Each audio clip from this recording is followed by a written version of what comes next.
yo, hey yo, hey yo, hey yo.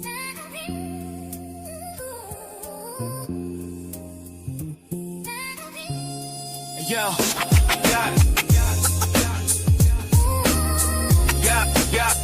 yeah, shit on.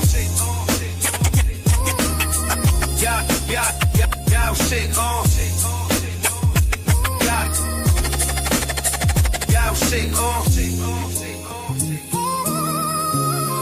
Yeah, they can't blind your vision, cover these clear mornings. Days fly by, let's make another year for it. Struggling and stressing, brother, but you here for it. Life sends you in a tailspin without no real warnings. Sat on the porch all night, damn, I used to rip flows. All the girls you stared at, yeah, I used to get those. Them chicks started smoking crack, now the kids are all schizos. Another day in the hood, homie, you know how that shit goes. You ever look at a calendar, be scared to count it? He never did a day of time, so we rap about it. Real ones traumatized, we could do without it. System is rigged, they got us surrounded. They talk shit, brown nose, they are in your business. Be your close ones, boast fun, show interest. At your front door, ghost guns, load the switches. For a Rolex, leave you dead, no witness. Let's go. We just trying to live, please leave us alone. We fighting for justice, we trying to make it home. From Proctor to Mulligan in the combat zone. They killed Jigga right in front of the stove. No more sitting for summers, just trying to change our ways. Lost the sting, but that sensation stays. Chasing validation, I can see the hate in their face. He is scared he gonna die, history reading today. Welcome to the stream. B.B. Keith, James, Jackson, J.F.K. 39,000 feet. Let's go.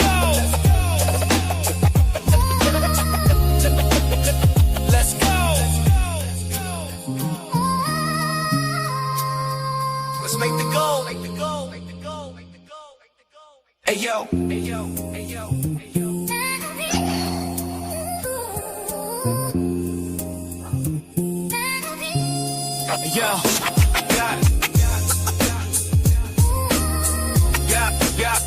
Yo, shit on. Shit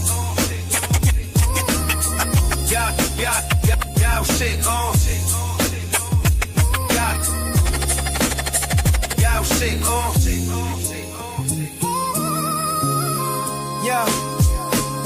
They can't blind your vision, cover these clear mornings. Days fly by, let's make another year for it. Struggling and stressing, brother, but you here for it. Life sends you in a tailspin without no real warnings. Sat on the porch all night, damn, I used to rip flows. All the girls you stared at, yeah, I used to get those. Them chicks started smoking crack, now the kids are all schizos. Another day in the hood, homie, you know how that shit goes. Shit goes. Yo. You ever look at a calendar, be scared to count it? He never did a day of time, so we rap about it. Real ones traumatized, we could do without it. System is rigged, they got us surrounded.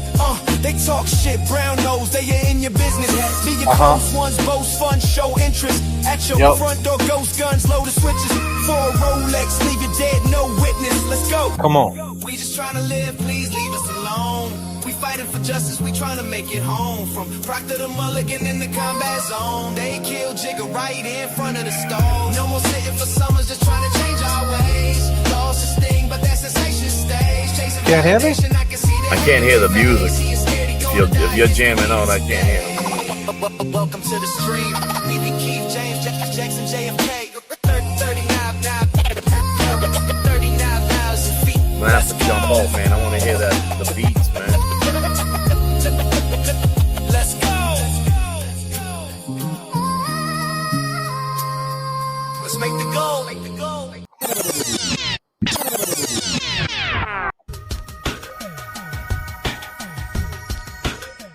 Let's make the goal. Let's make the goal. We're number 3 on the runway. Throw your carry-on up in the top compartment right now. And if you got a little backpack with you, slide that underneath the seat. But before you do, make sure you take out your Cliff Bars. If you got some Hershey Kisses in there, if you like that chocolate, that's okay. Take them out too. If you got some nips, vapes, whatever your vice might be, take it out right now, because I'm about to take you up to 39,000 feet, which trays up. You know what I'm saying? Now, remember, populating goals, conversation moving, and turbulence in the chat keeps the plane rocking for sure. For sure. For sure.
Hey, Higgins. You wrong.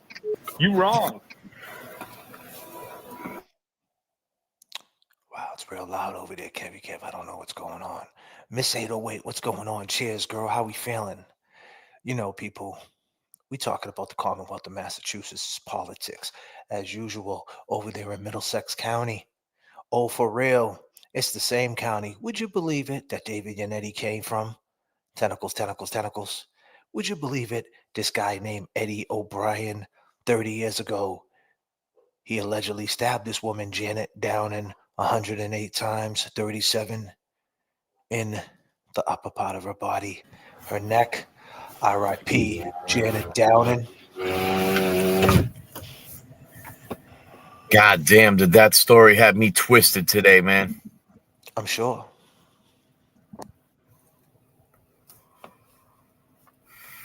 Started talking about it with people at work and shit. They were just staring at me, man. Like, what the fuck, man? Couple of young cats at my work too, man. He bullies. I'm sorry, I'm just reading the stupid comment. So TB bullies James off the internet, keep throwing shots at you, and you just roll over and take it. Well, that's not true at all. I could assure you that James is not bullied off the internet at all. James was just on the show 2 days ago. So, and ignoring is just killing your viewers. Do me a favor, right? Send me a Venmo, right, at J.F.K. Show Off, right, for about $75. Then maybe I'll take your grievances into consideration. Other than that, we're talking about Eddie O'Brien. With 39,000 feet, we made our point. We know what it is. We know who's who. We know what it's all about. We know about the wiretap. We already know. What do we got to say? Karen, when it's time for her to speak, she will speak and put it all into perspective and tie it all in together. But until that happens, all they're doing over there is just yapping. It's a pecking order. That's all it is. Peck, peck, peck. It's just a pecking order. And that's all we hear is yap. And that shit is just, that's old already. I heard all the names in the book: washed up rapper, criminal, loser, Suboxone twins, JFK's a pussy. What else? We're a drama channel. I mean, I heard it all. I heard my name, my real name being dragged out there. I heard everything. Is there anything else that we possibly can hear? We heard the worst about James Jackson. We heard the worst shit you could possibly say. Shit that just, I can't even believe it. We heard it. We took it. We ate it. We got thick skin. We move on. We know what's what. What are we going to keep talking about it? And when we feel like talking about it, we'll talk about it. But we're not doing that right now. Be clear.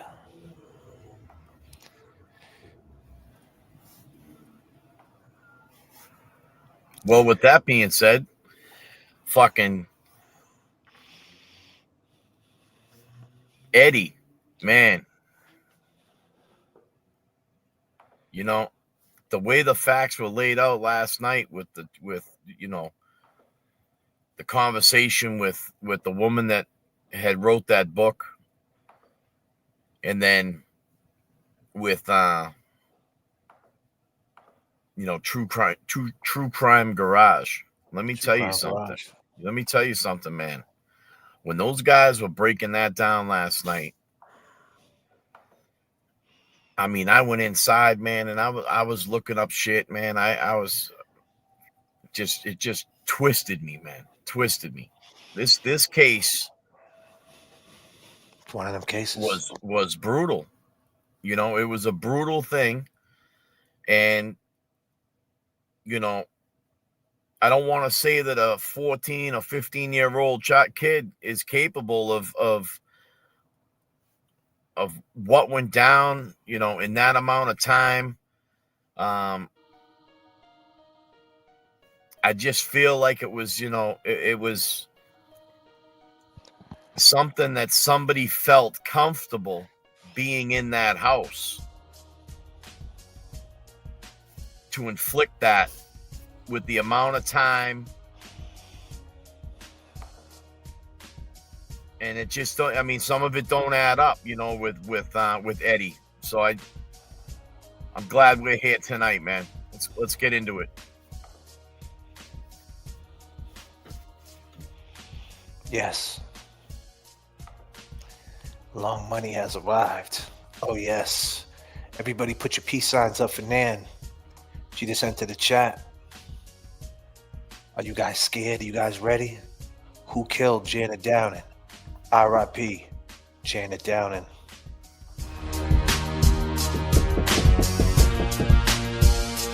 Don't open the door.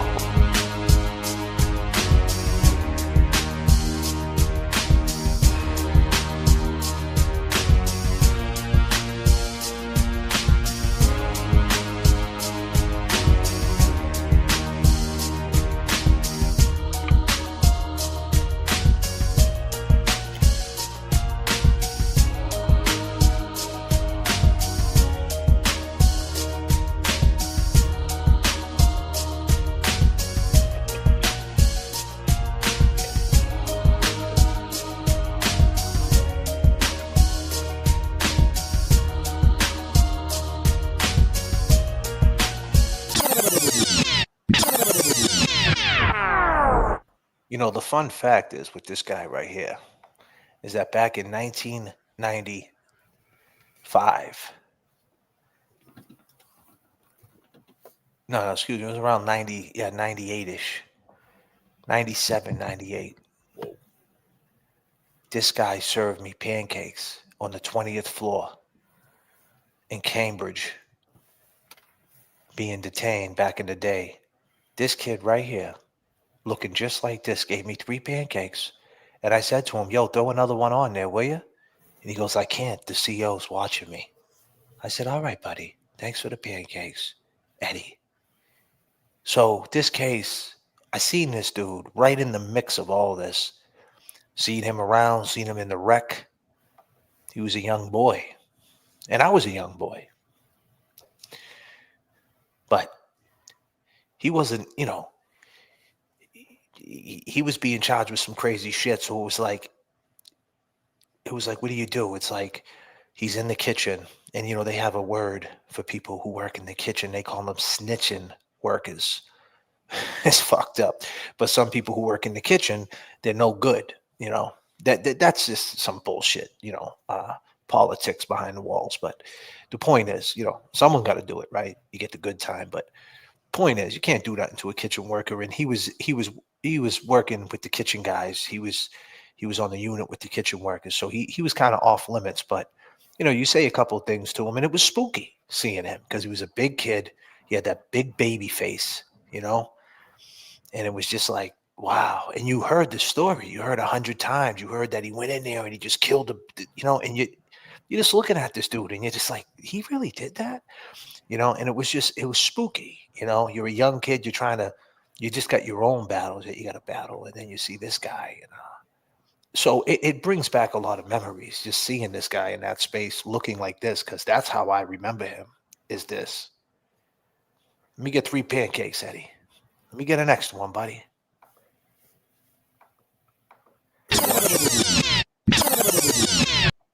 You said the CO's watching, homeboy? You wrong. You wrong. Come on, man. Let me get that fucking pancake, bro, please. You wrong. You wrong. I can't get an extra pancake, Eddie? You wrong. You wrong. God damn, Ed. Let me get an extra pancake. You wrong. You get a chocolate milk, Eddie.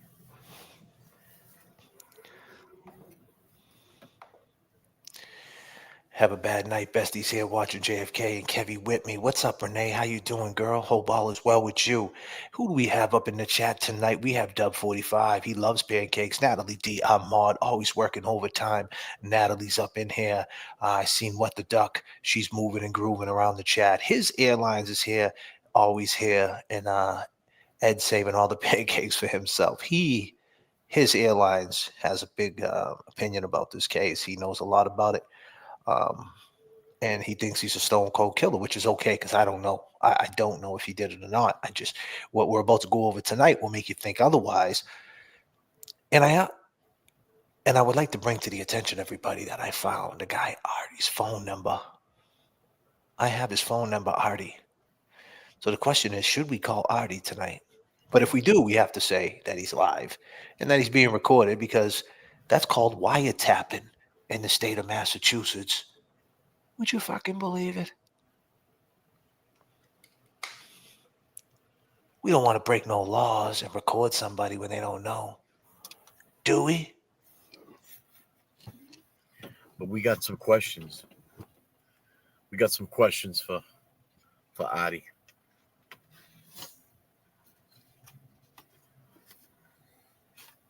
Well, we're going to do something tonight.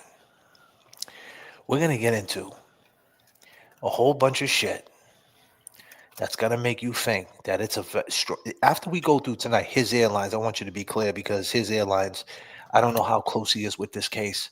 And there's people out there, if they are watching, we're not saying that he is innocent. We're not saying that.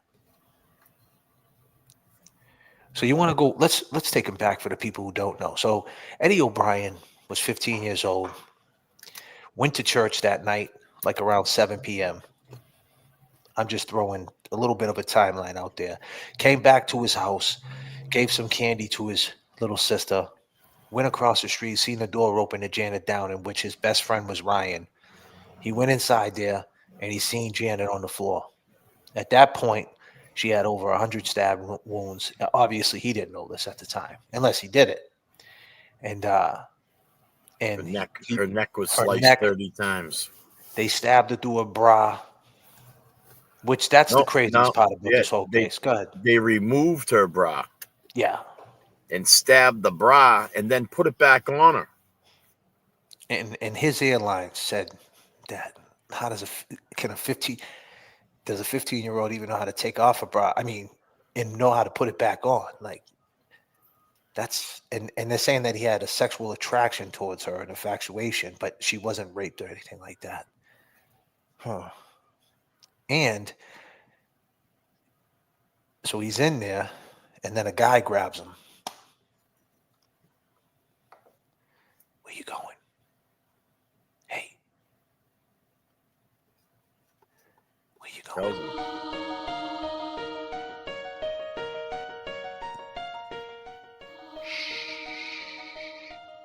Get the fuck out of here, or I'm gonna kill your whole fucking family.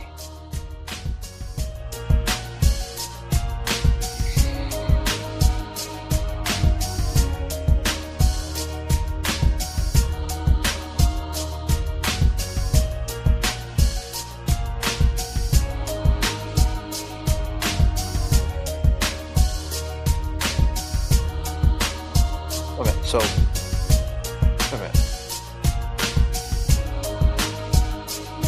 sometimes it's hard to get through. So, someone's saying, I don't even know how to read that name, but I'm just going to say the letter F.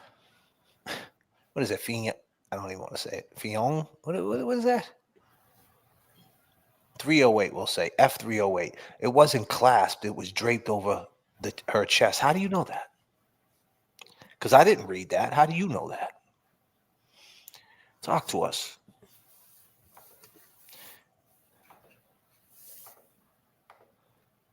Oh, Fiona G. Okay.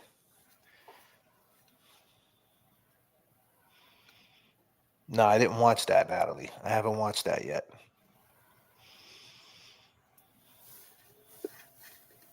How do you know that, though, Fiona? I'm interested on how you know that. Oh, we working over here, too. We're solving crimes over here, you know? We fight for justice. Oh, you have been reading the court docs. So haven't I. But I didn't see that part. So it was just draped over her chest, huh? But, you know, she wasn't. But either way, they took it off and stabbed the fucking thing. And then put it back on. But they didn't stab her in the chest at all. Right. They didn't hurt her breast. And let's be clear. I just always want to throw this disclaimer up. Right? Let's be clear. This is we joke on this channel. And I understand it's been 30 years but it's the same. Whether it's 30 years, 5 years, 2 years, 1 year, 3 days. Janet Downing, R.I.P. What happened to her was brutal. Rest in peace to Janet Downing. Justice for Janet Downing. If there is another killer out there. Number one, prayers to her family, to the ones that miss her. We have fun on this channel. It's called Fuckery Donuts. What type of donuts do you like? Me personally, I like jelly donuts. Sometimes I like lemon donuts. Sometimes I like butter crunch. Whatever the fuck your vice might be. But it's all fuckery over here. Sometimes. It is National Donut Month, too. It's November. It's November. It's National Donut Month. It is. Did you get me a donut for tonight's show? No.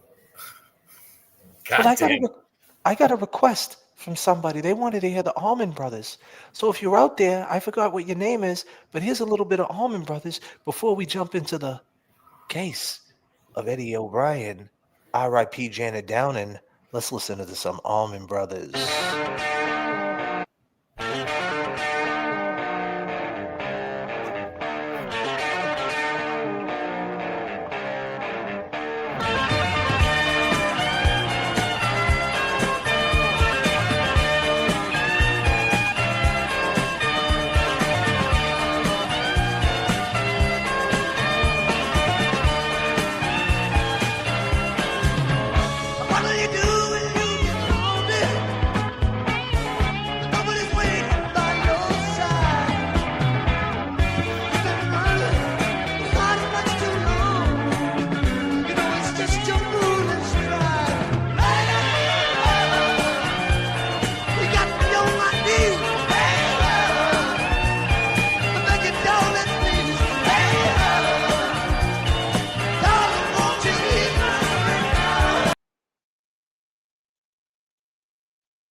Wow, I'm really fucking up tonight. I hit the wrong button. This is not the Allman Brothers. I'm so sorry. This is Eric Clapton.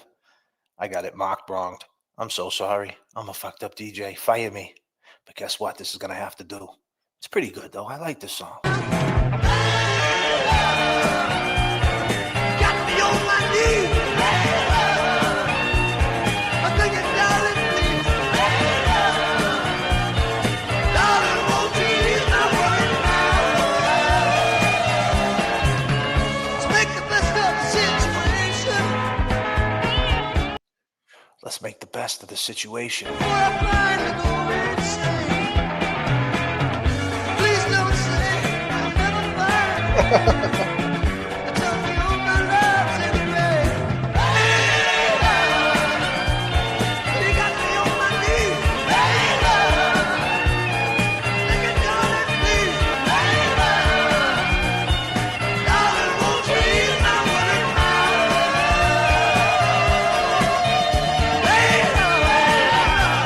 You got me on my knees. Make it, darling, please. Darling, won't you ease my worries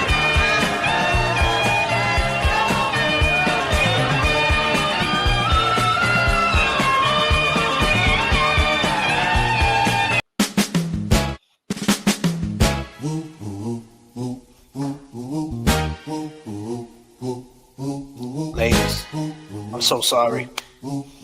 But you're here now. I just want to chill. I just wanna chill and twist the lie. Catch stunts in my 745. You drive me crazy, shorty. I need to see you and feel you next to me. I provide everything you need, and I like your smile. I don't wanna see you cry. Got some questions that I gotta ask, and I hope you can come up with the answers, babe. Girl, hey, it's easy to love me now. Hey, would you love me if I was down and out? Would you still have love for me? Girl, it's easy to love me now. Now, would you love me if I was down and out? Would you still have love for me? If I fell off tomorrow, would you still love me? If I didn't smell so good, would you still hug me? If I got locked up and Yes, let's go. quarter century, could I count on you to be there to support me mentally? If I went back to a hoop deep from a Benz, would you poof and disappear like some of my friends? If I was hit and I was hurt, would you be by my side? If it was time to put in work, would you be down to ride? I get out and peel a brother cap, chill and dry. I'm asking questions to find out how you feel inside. If I ain't rap cause I flip burgers at Burger King, would you be ashamed to tell your friends you're feeling me? In the bed if I use my tongue, would you like that? If I wrote you a love letter, would you write back? Now we could have a little drink, you know, a nightcap, and we could go do what you like. I know you like that. Girl, it's easy to love me now. Oh, now would you love me if I was down and out? Would you still have love for me? Girl, it's easy to love me now. Woo. Would you love me if I was down and out? Would you still have love for me? Now would you leave me if your father found out I was thugging? Do you believe me when I tell you you the one I'm loving? Are you mad cause I'm asking you 21 questions? Are you my soulmate? Cause if so, girl, you a blessing. Do you trust me enough to tell me your dreams? I'm staring at you trying to figure how you got in them jeans. If I was down, would you say things to make me smile? I'll treat you how you wanna be treated, just teach me how. If I was with some other chick and someone happened to see, and when you asked me about it, I said it wasn't me, would you believe me or up and leave me? How deep is our bond if that's all it takes for you to be gone? We only humans, girl, we make mistakes. To make it up, I'll do whatever it takes. I love you like a fat kid love cake. You know my style, I say anything to make you smile. Girl, it's easy to love me now. Oh no, would you love me if I was down and out? Would you still have love for me? Girl, it's easy to love me now. Oh, would you love me if I was down and out? Would you still have love for me, girl? Could you love me in a Bentley? Could you love me on a bus? I'll ask 21 questions, and they all about us. Could you love me in a Bentley? Could you love me on a bus? I'll ask 21 questions, and they all about us.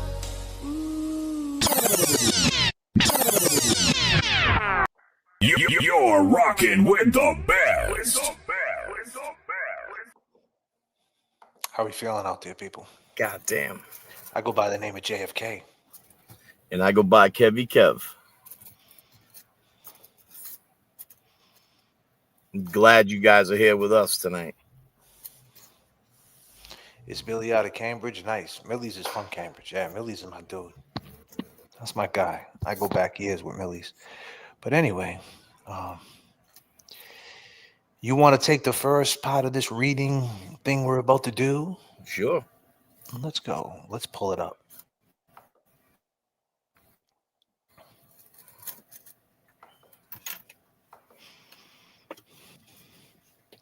You can see that? Yeah, give me 1 second. I just want to blow it up. All right. All right, people. We're going to do a little bit of reading for the people. And I want people to know, I'll start it off. What it says on a statement of Regina Mahoney from Boston Street, Somerville, Mass. This is Tuesday, November 2nd. Would you believe it? It's right around now, 30 years ago. How crazy is that? It was a Tuesday, and it was Donut Month. And it was November 2nd, 1999, 30 years ago at 8 p.m. On the date of the murder, Janet came out of her house at 7:15 a.m. and called over to me. She asked me if I wanted anything from Dunkin' Donuts. Well, I mean, some things do not change, Kev. Cheers. Did they have the little guy on Dunkin' Donuts back then? This little, what is he? Little snowman? Was it Santa? I don't know. Was it Frosty? I don't know. Dunkin' Donuts was still in business Chicken back black? then. 30 years Black. ago. Black with a couple sugars. Ah, Jesus. R.I.P. Janet Downing, be clear, November 2nd, 1999, 8 p.m. This is on the date of the murder. Janet came out of her house at 7:15 a.m. and called over to me. She asked me if I wanted anything from Dunks. Then she left in her car. Within a short time, she came back and walked over to my house. She sat on the front porch with me, and we spent the rest of the day talking.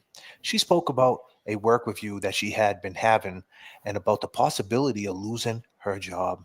We looked at the papers regarding that review. Then Janet started talking about several incidents that had frightened her since she had kicked Artie Ortiz out of her house. Many times during the course of conversation, she seemed more than frightened, as if she was really terrified by some of the incidents. She then went on to tell me about an incident where she was surrounded by a number of green cabs, all blowing their horns and flashing their headlights at her. Another incident occurred when a book about handling divorce, which she faithfully kept on her bedside table, disappeared. After a few weeks, Adi showed up at her house and handed it to her. He said that he had found it in a parking lot somewhere. Janet talked a lot about other incidents like strange situation involving her Christmas ornaments and of finding strange clothing in the house. Once she found something that smelled like perfume in her cooking oil bottle. God damn. She also spoke of an incident when a bottle of windshield washer fluid had been dumped all over the interior front seat of her car the night before. When she locked the car, it was sitting on the passenger seat. The next morning, when the car doors still locked, the contents of the bottle was poured on the passenger seat and the floor, and the bottle was empty. She also spoke on an incident when a bottle of windshield washer fluid had been dumped all over the interior front seat of her car the night before. When she locked the car, it was sitting on the passenger seat. The next morning, when the car doors still locked, the contents of the bottle was poured on the passenger seat and the floor, and the bottle was empty. Wow. Okay. So that tells me that something was going on there. Somebody was fucking with her.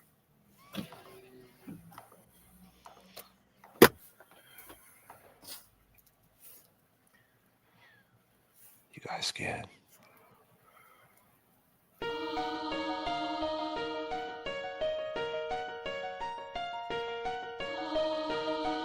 Crazy.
Thank you for the super chats.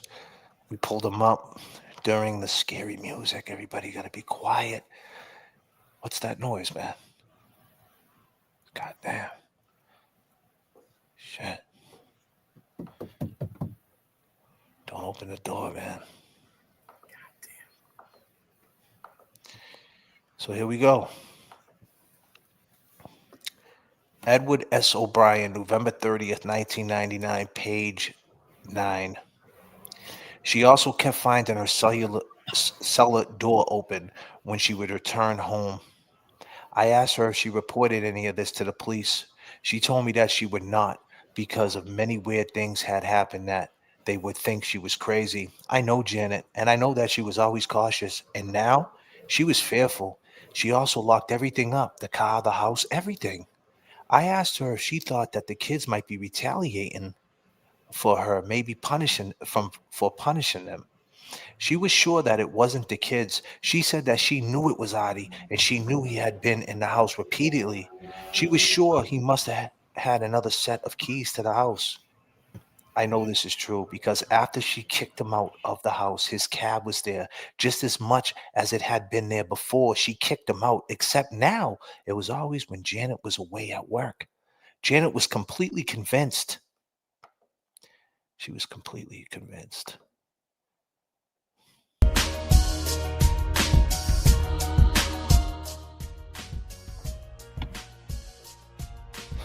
Janet was completely convinced that something bad was going to happen to her. At one point during the conversations, she said, if anything happens to me, please make sure they investigate, investigate, investigate. When she spoke, she punctuated her comments by pounding her hand on the table 3 times. Each of the times she said the word investigate.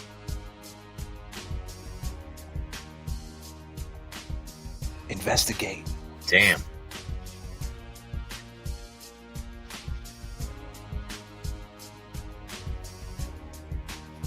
She was bugged, bro. She was bugging out. Does this sound familiar? During this time, Eddie O'Brien had a bad day that day, right? He went across the street. He seen Janet. Someone grabbed him, like I said shh, be quiet. I'm going to kill your whole family. He runs down the street, goes to Union Square in Somerville. But before he does that, he stops at Burger King. He washes his face and allegedly washes his body because he smells like shit. Would you believe it? He goes to the store where he worked at. He had a cut on his hand because right before he went to that store, walking through Union Square in Somerville, Massachusetts, which is known for you catch a beat down real quick because you broke it down last night perfectly about kids they hung in groups, right? It definitely did. And that was what was going on back then. You know, you had your little cliques, you were hanging out, you know, just and you got to think of it, man. I mean, most groups of kids, back then, they see somebody running down the street, they're going to fuck with you. They're going to fuck with you. Hot summer night, July, right?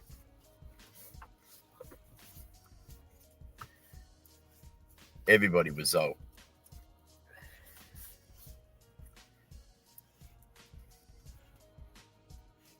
Everybody was out. Everybody was out. You're right. Yep. That's a great point, Kevy Kev. 781 on the Cash App. Everybody, Kevy Kev, 781 on the Cash App. Go over there and get him some Cliff Bars, some honey buns, a pack of cigarettes. Go look out for your man, Kevy Kev, 781. For sure. For sure. Yeah, man. You're right about that. Everybody was out. July of 1995. Would you fucking believe it?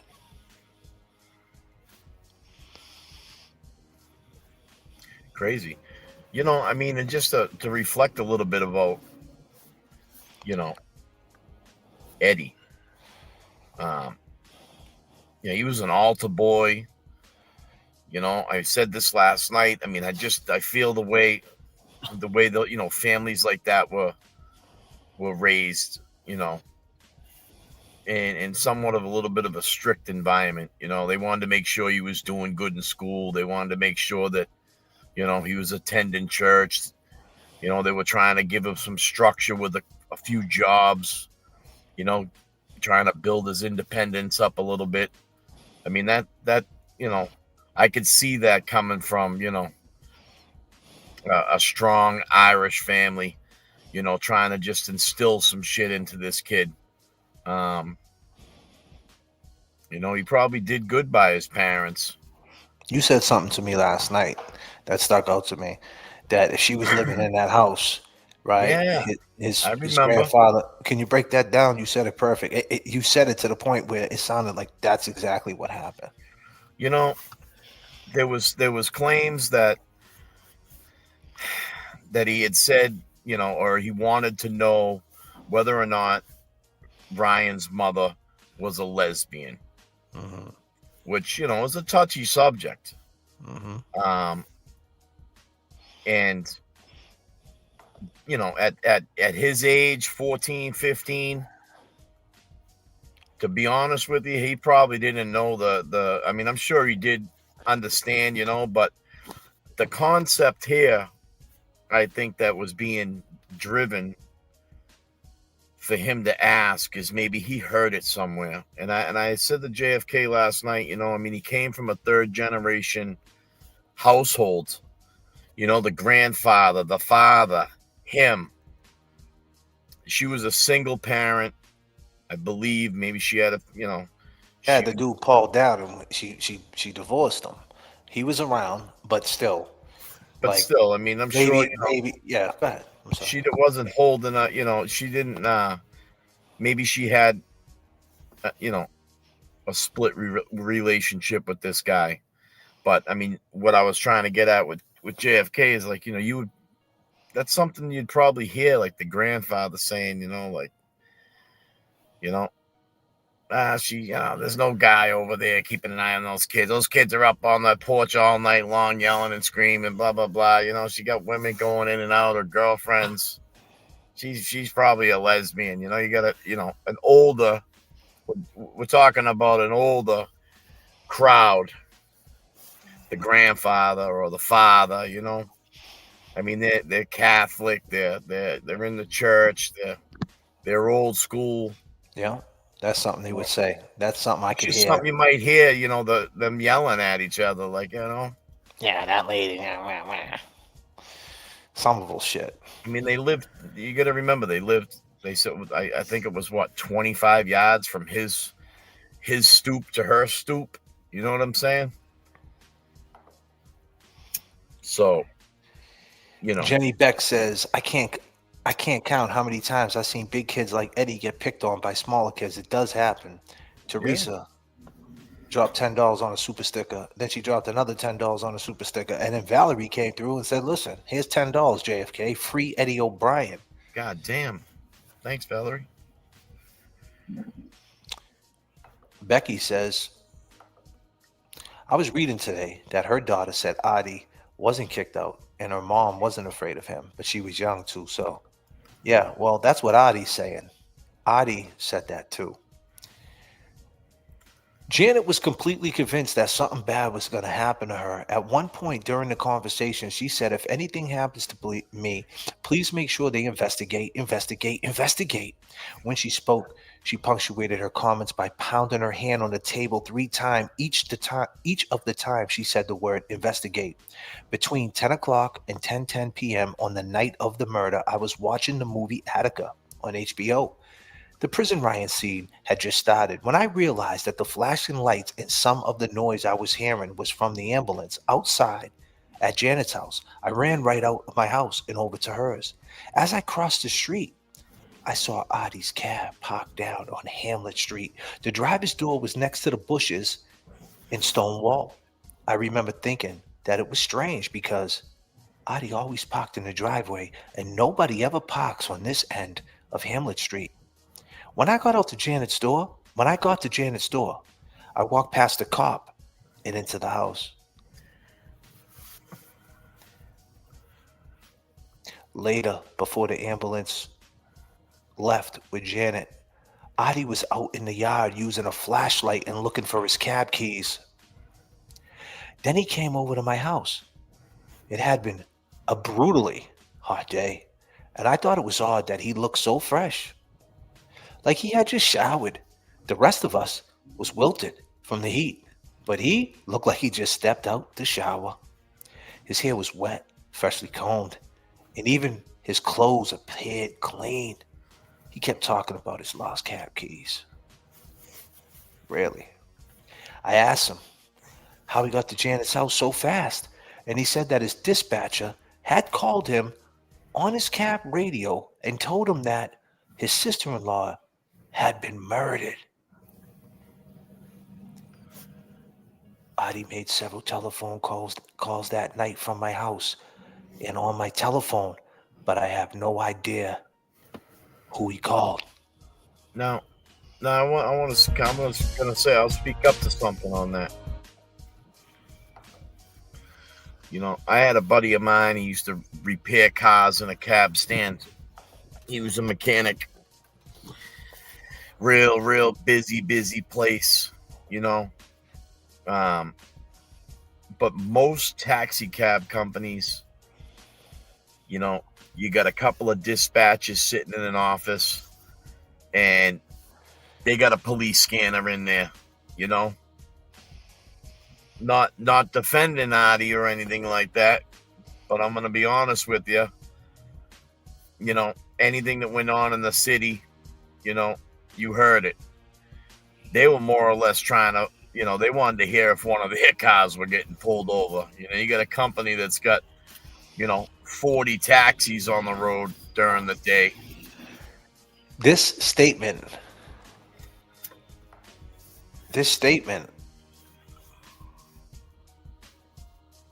is November 30th, 1999.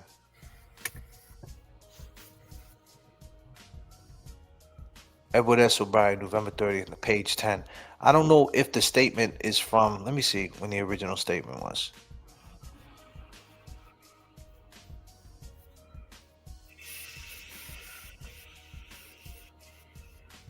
Yeah, this was Tuesday, November 2nd, 1999, a statement of Regina Mahoney on Boston Street.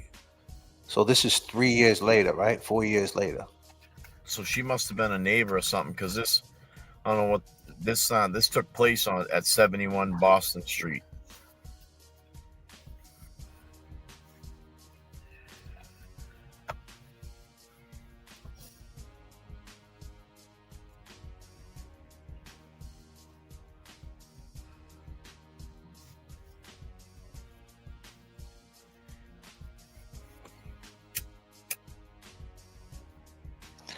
Man, that was 4 years.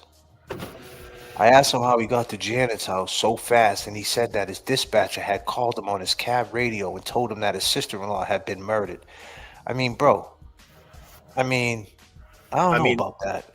And let me just keep going. Let me keep going. Adi made several telephone calls that night from my house and on my telephone, but I have no idea who he called.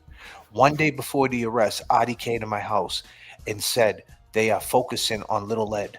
One day before they arrested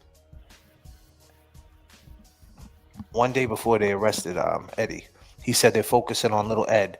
They asked me, this is where it gets crazy, bro. They asked me if I ever saw a knife in Eddie's hands. They drew a big knife and showed me, and they asked me if I ever saw a certain strange smile on Eddie's face. He said they kept asking him about the way that Eddie smiles. He kept describing a large knife like a chef's knife. So I asked him if that's what killed her, a butcher knife. He told me to get him a pen and a piece of paper, and he would show me what they drew. I gave him the pen and the paper, and he drew a big chef's carving knife, with what looked like a wooden handle and metal rivets in the handle. He said, "That's the knife." Then he drew a face that looked like a weird jack-o'-lantern. He said, "That's the face they drew for me and wanted to know about it. Did I ever see Eddie smiling or looking like that?" What? After Eddie was arrested, someone from one of the Boston newspapers spoke to me and asked questions about Janet's murder. I told him that I spoke to Janet on the day of the murder and that she shared a lot of information with me. I did not feel that I should discuss all of that with them because of the upcoming trial. So I told him that it would all come out in the trial because I really believed that it would. The newspaper printed some of what I told them within a few days.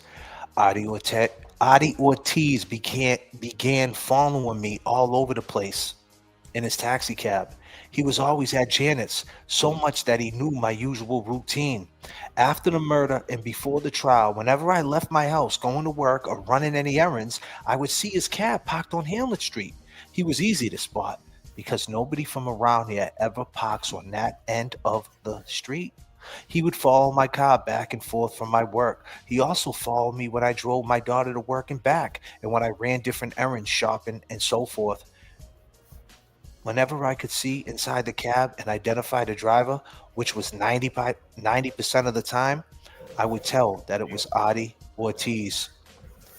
After a period of time, I received a letter from an attorney who said that if I spoke about Adi or anything related to him and the murder, I would be taken to court and sued. I sent the letter in response saying that I would welcome the opportunity to speak in court about what I knew. I asked them to set a date. Of course, I heard nothing back from them. End of statement. 11 p.m., the interview was concluded, and the investigators returned to the office. Wow.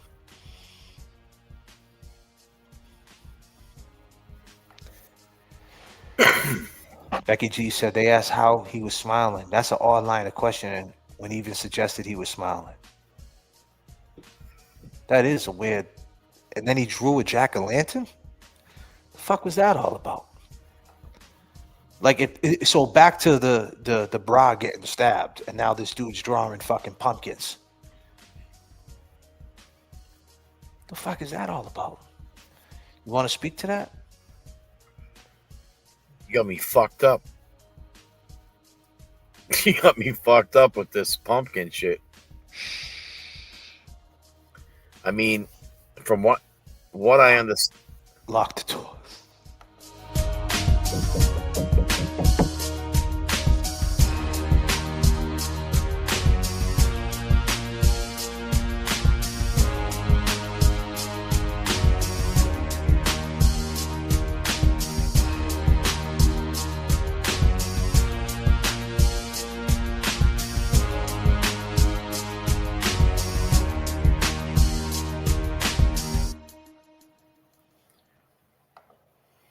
I mean,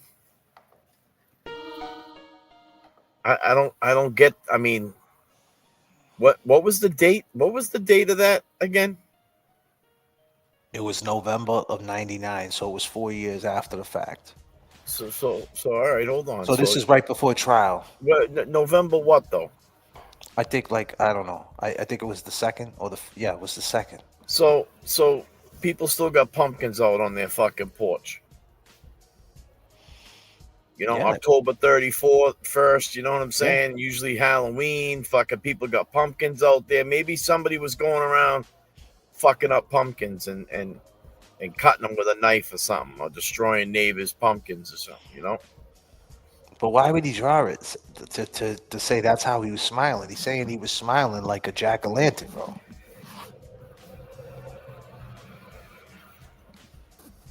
I don't know. It's just got me fucking thinking, man, because, I mean, you're thinking, you know, why would they mention pumpkins? I mean, does the dude look like a fucking pumpkin?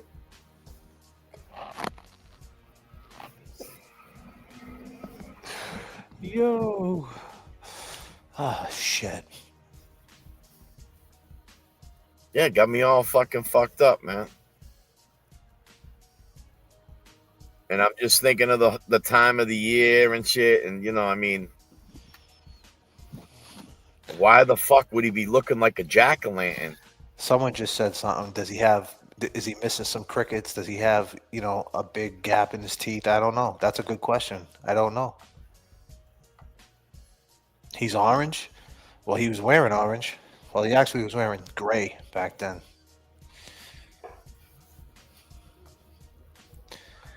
But this guy, she's saying, was following her around. Now,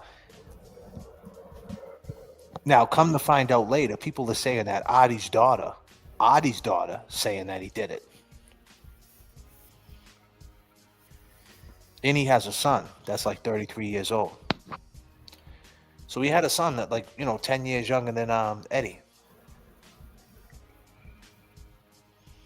Yeah, it's just some weird shit, man. His face was always So he red. drew it. That's right. His face was always red. You're right about that. Miss 808 on our shit again.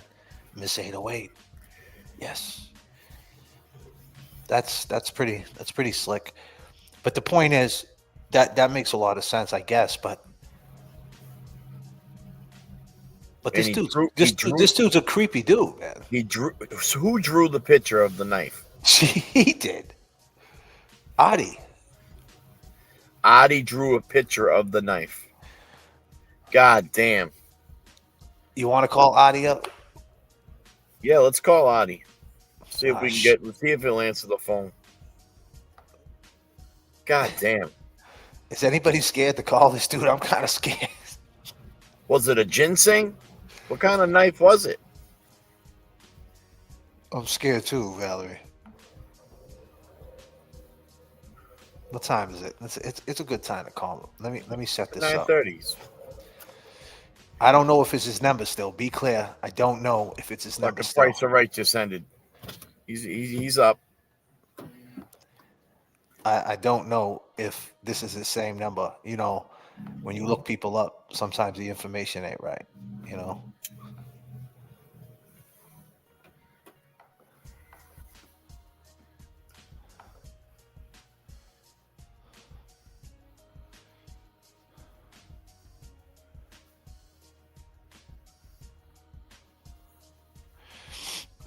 All right.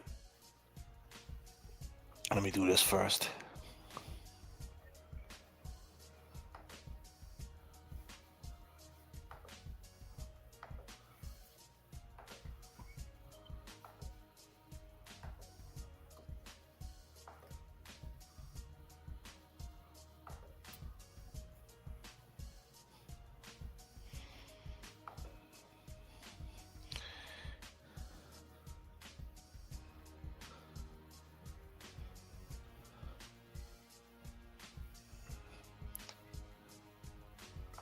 You know what? I don't even need to do that. I can just do it off my phone.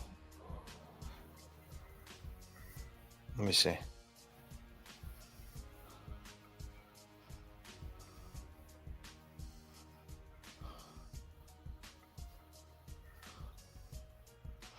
God damn.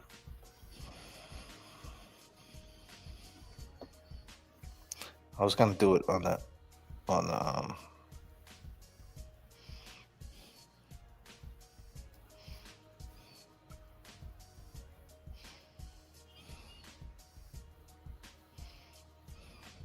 The Google Voice.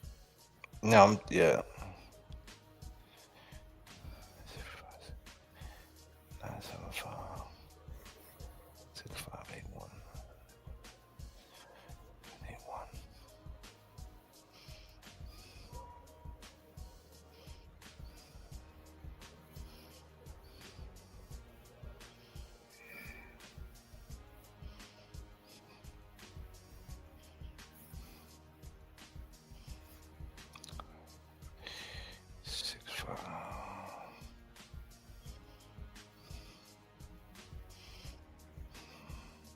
It's an old cab driver. Just tell him you need to be picked up at the corner of such and such.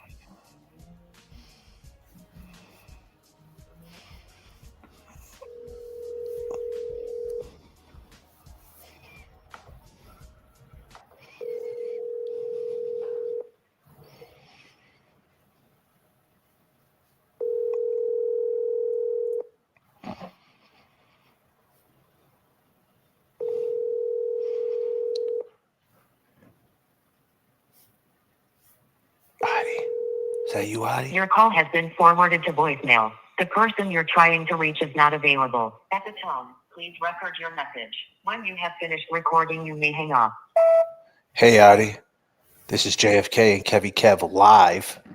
We're live right now at J.F.K. Show Off on YouTube. Just wanted to ask you a couple of questions. If this is you, is this Adi Ortiz? Give us a call back at this number that you've seen coming in. Appreciate your time. Once again, this is live. So give us a call. See you later, buddy.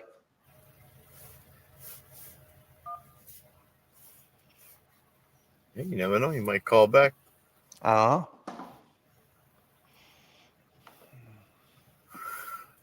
Goddamn, Adi.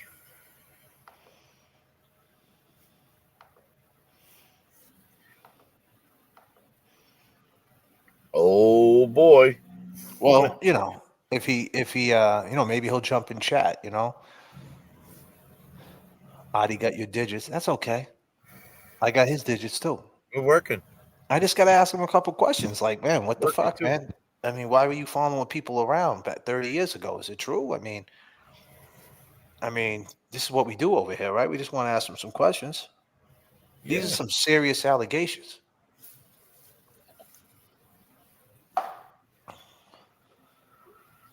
Call tomorrow, go straight to voicemail for real. Goddamn. Well, from what I got from the chat last night. See you later, buddy. Shit. Goddamn.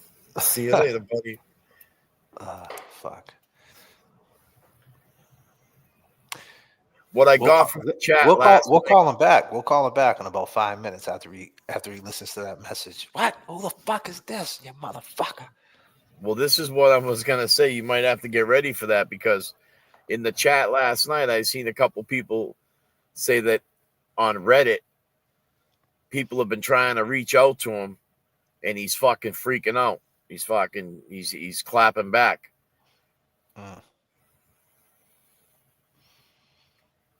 I mean, I guess he's on Reddit or something. I mean, what you got to understand is the tentacles to this case. It was during a time that they wanted to make juvenile detention. Anybody who did violence in the area, especially gang violence, they wanted to try them as an adult for any type of violence. They wanted to put 13-year-old kids, 11-year-old kids in prison. Period. Point blank end of the story. They wanted to bond them over, transfer them, and put them in prison. Now, obviously, they were targeting Puerto Rican, Dominican, and black. That's what they were targeting. But now they got Eddie O'Brien, and they're like, well, listen, if we put him in jail, right, we could say, look, we're after anybody who does malicious crimes like this, and we don't care if they're white, we don't care if they're black. They just wanted to get the law in so they can attack the neighborhoods. And don't get me wrong, violence is violence. I get all that, right? But in some of these inner cities, if you're fighting with each other in gang violence, I mean, it is what it is. You grow up in that. And I'm not saying it's good. None of it's good. It's all bad. But the point is, some kids, they don't know any better. They didn't have any parents or things like that. So it was a political move, if I'm saying that right. And politics as usual, like it says in Massachusetts. Right around that time, you had a governor named Governor Weld who came in, took away the statutory good time, implemented a law of truth and sentence, mandatory time for gun charges. You get caught with a gun in Massachusetts. Oh, I never did a crime in my life. Well, you got caught with a gun. You're doing a year mandatory. What do you mean? A year? Yeah, straight year. Can I get parole in 6 months? Nope. Got to do a year. Can I go to a minimum security? Nope. You're doing a mandatory. So you got to do the full year. 12 months, 365 days on the dot. This is the type of laws that they push, especially with the crack epidemic. They pushed the laws with school zones. People were getting caught with crack. Some of that shit wasn't even crack. Some of that shit was soap. It was cut so much, right? The time it got to these like petty dealers, the shit they were selling wasn't even anything. And they're doing time 2.5 years because they were in a fucking school zone because they were so many yards from a school. But let's keep it real. There's a school in the inner city on every fucking corner, on every block. So it's all a scam to keep the jail going. Now, I'm not saying that crime is good. I'm not saying that. I'm just saying it was a targeted situation that we're doing our job to do something about it. But what you're doing is you're packing up the jails. You're not really getting to the root of the problem. And dare I say, they never got to the root of the problem, if that makes any sense. It does. It does. I mean, my question to this whole thing is like, I mean, I don't know what the temperature was out there, but I mean, it seems like that a few people pointed the finger at Eddie, like neighbors and shit, I mean, you're thinking about this kid. He's 15 years old. His family's lived on the same street for 50 years. He's a member of the parish. Calling him again. He's an altar boy.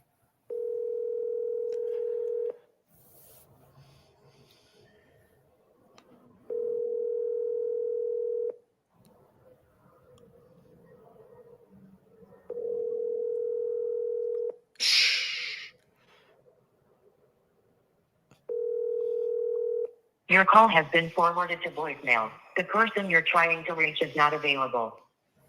I got his wife's number too. Carol.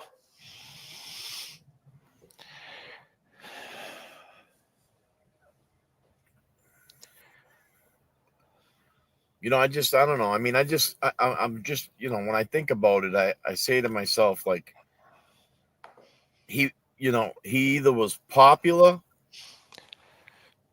people like, you got to think about a neighborhood, man. He's selling papers at the church on Sundays. He's working at a corner store, right? What was it? Midnight Variety or something, or Midway Variety?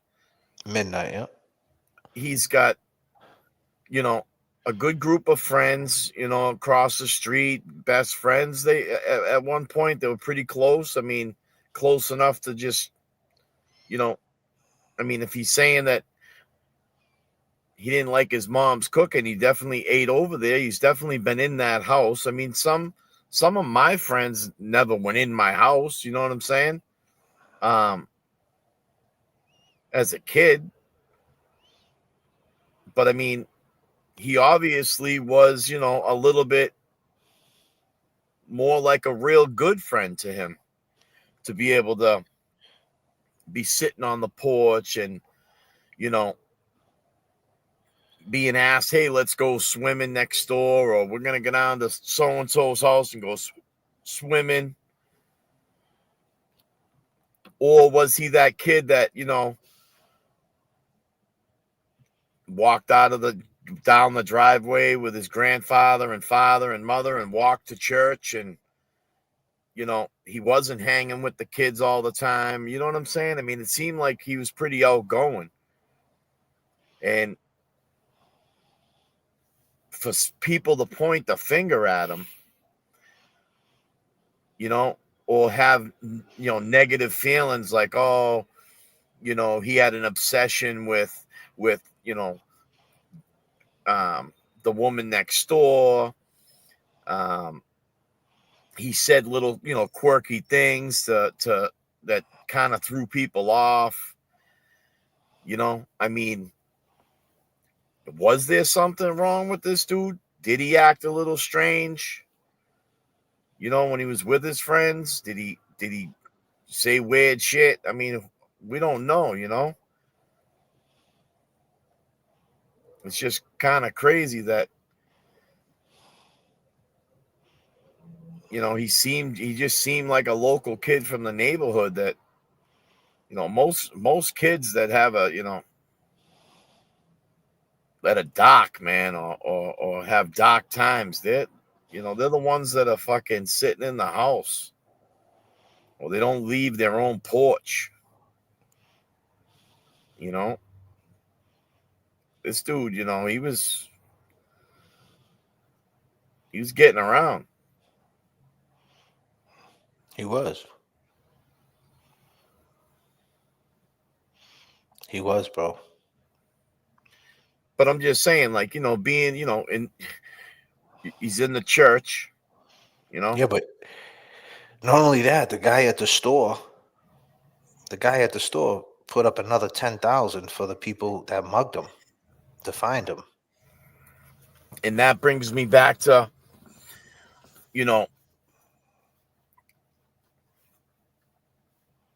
Adi lost his keys in the backyard. What the fuck was he doing in the backyard, losing his keys? Come on, man. What was he doing in the backyard? What was he? Well, they and said they said they seen fucking Eddie. Someone said Eddie went out the back door, ran through the yard. Somebody seen him, So did fucking Artie chase Eddie out of the house and lose his keys?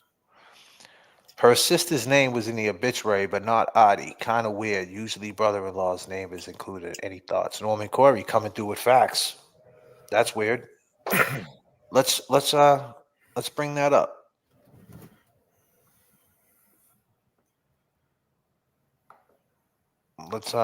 Let's get more into this reading. You want to read some shit? Yeah, I'll read some shit.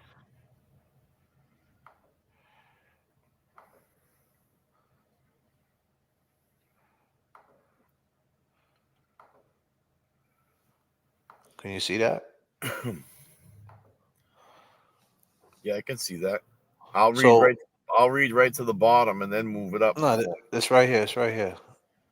So this is August 2nd, 1995. This is Richard Mahoney, trooper, Middlesex District Attorney Office, the interview with Mary Madeline Rivera. So now this is an important one because this is a month after, less than a month after, in 1995. This is what she says. Go ahead, brother. On Monday, July 24th, 1995, at approximately 10:20 hours, I spoke with Mary Mary Rivera at the Somerville Police Station. Mary is a friend of Janet's. Mary stated that Janet had a nervous breakdown 7 to 8 years ago. Lately, she had been acting nervous and jittery. Last Saturday, on 7/15/1995, Janet sat down and cried. If anything happens to me, have it investigated. Now Mary keep in then- mind, before I cut you off, let me just jump back in there. This is less than a month after this shit went down. Now, 4 years, this girl said all this stuff. The other chick, Regina, whatever her name was, right?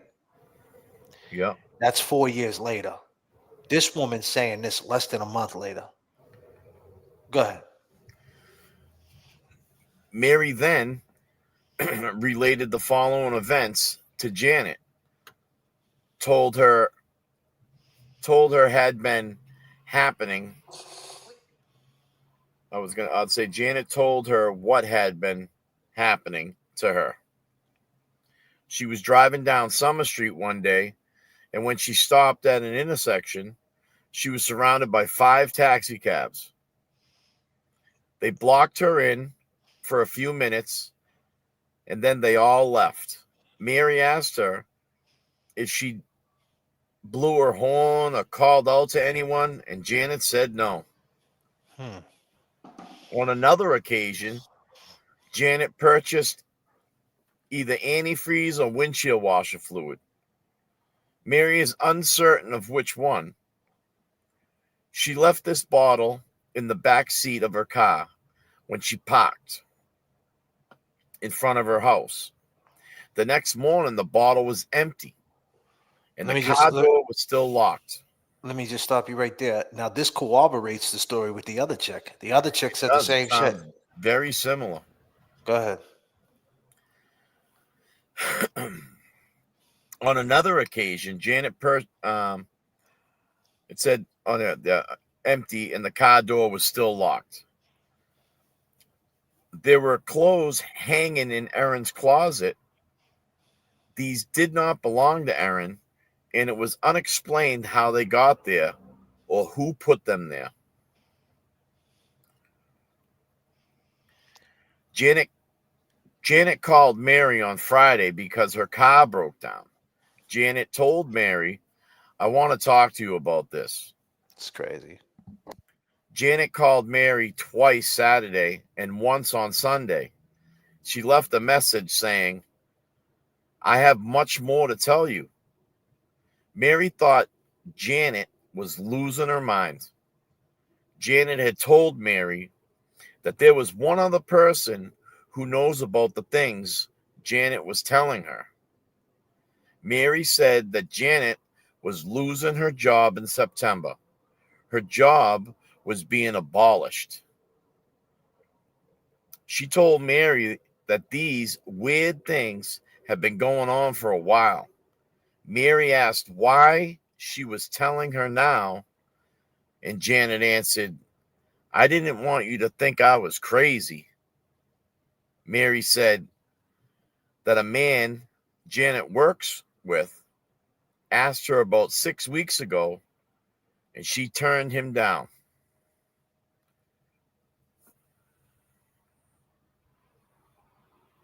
He asked her out, and he turned her down. It said so. A guy wanted yeah. to kick it with her or something. So this is a statement for Virginia Reckley Directly. on right Yeah, Holyoke on Street, Holyoke Malden, Mass. Street, Malden, Mass. Friday, November 26, 1999, at 8 p.m. Prior to the time that Janet Downing kicked Artie Ortiz out of her house, the only person she seemed afraid of was her former husband, Paul Downing. Right? Yeah.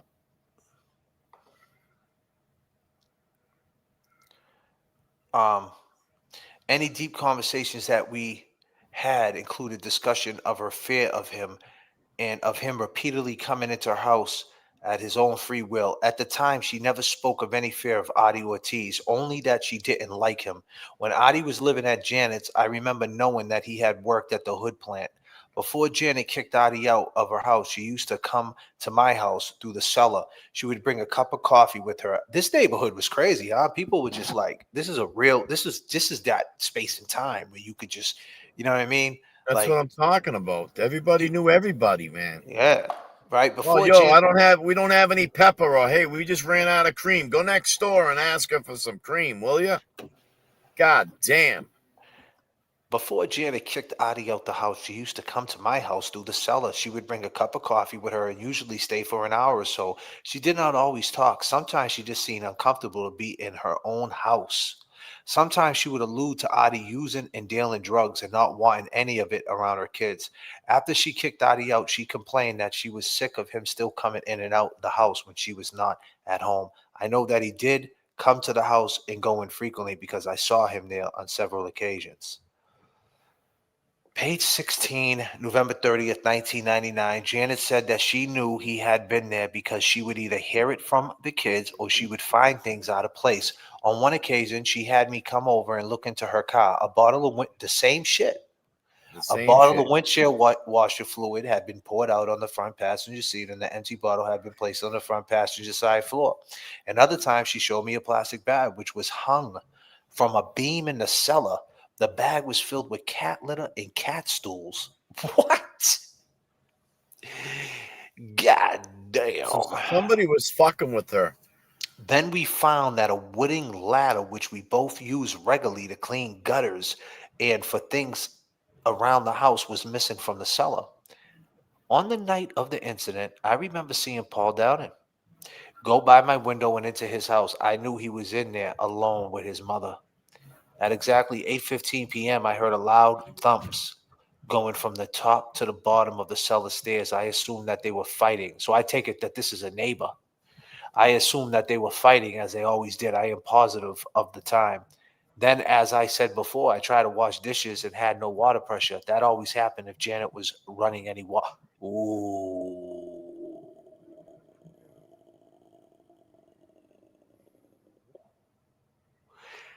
Then, as I said before, I try to wash dishes and have no water pressure, and I had no water pressure. That always happened if Janet was running water. Think about it.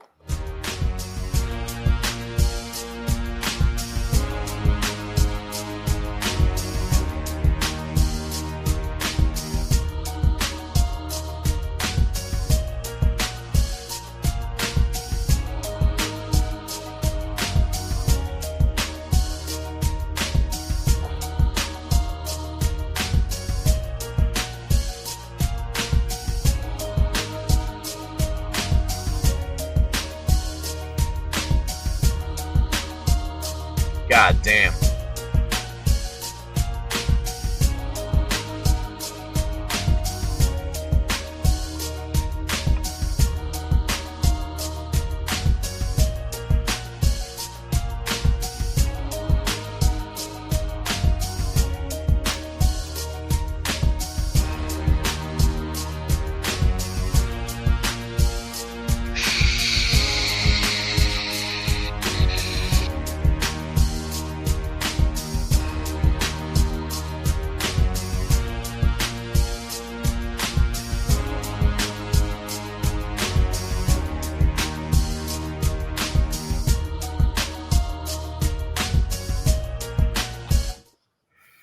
God damn.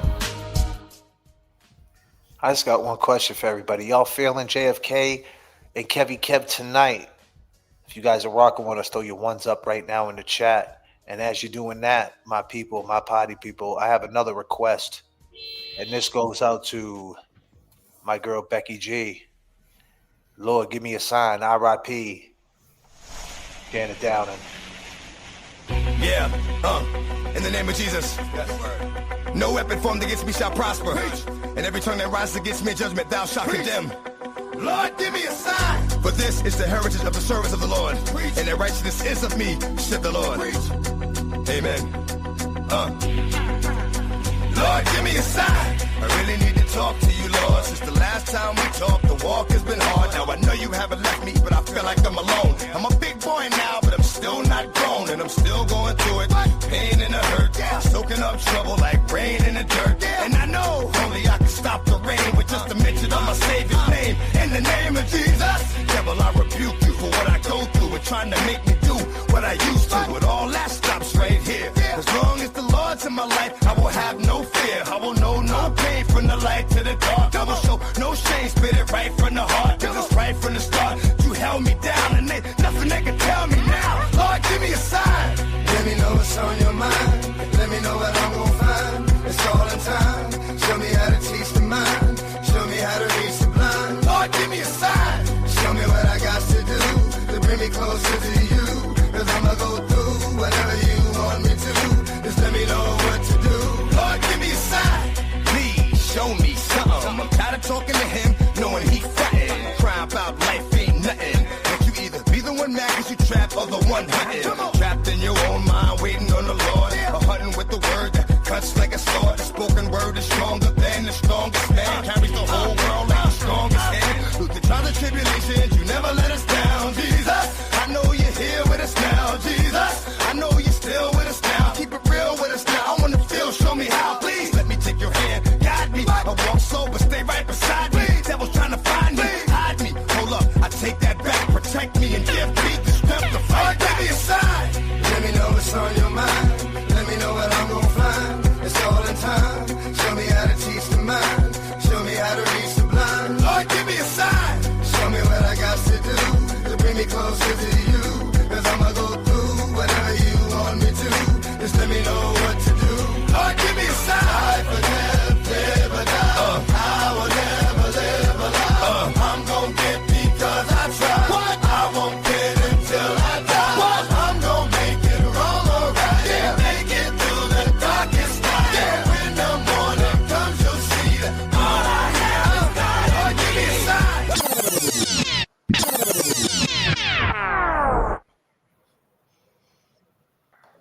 You're rocking with the best.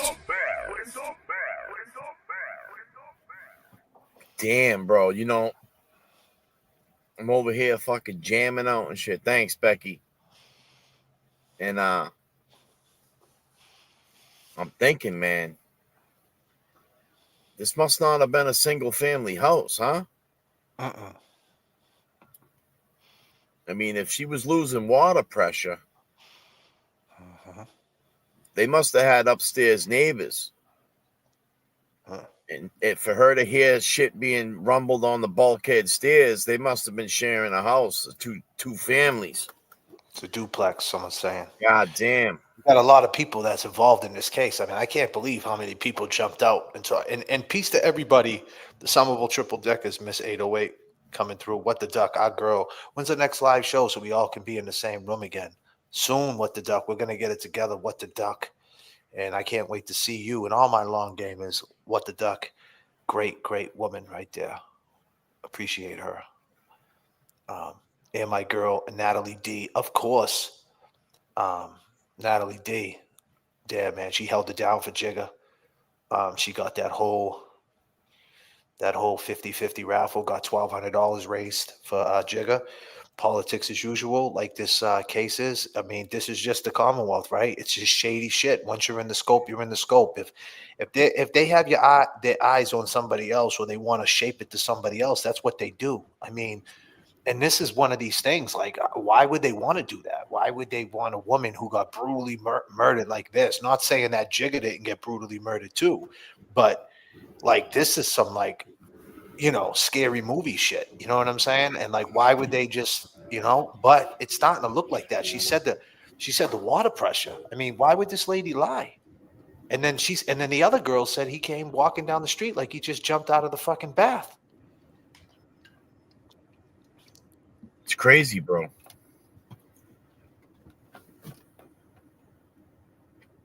The reason for this show, man, we have a lot of people. I just want to tell everybody something. We got a lot of people that work in law enforcement that watch the show. I can tell you that right now. We have a lot of people in law enforcement that watch this show. That reached out to me, or just if I'm out and about in Boston, that come over to me and say, "Hey, I seen your show." So if they're watching this and they want to, open up, what's going on over there? Oh, holy shit! I gotta mute you up, man. It sounds like fucking a carnival over there, brother. Yeah, my bad. My neighbors just come home. Oh, did they?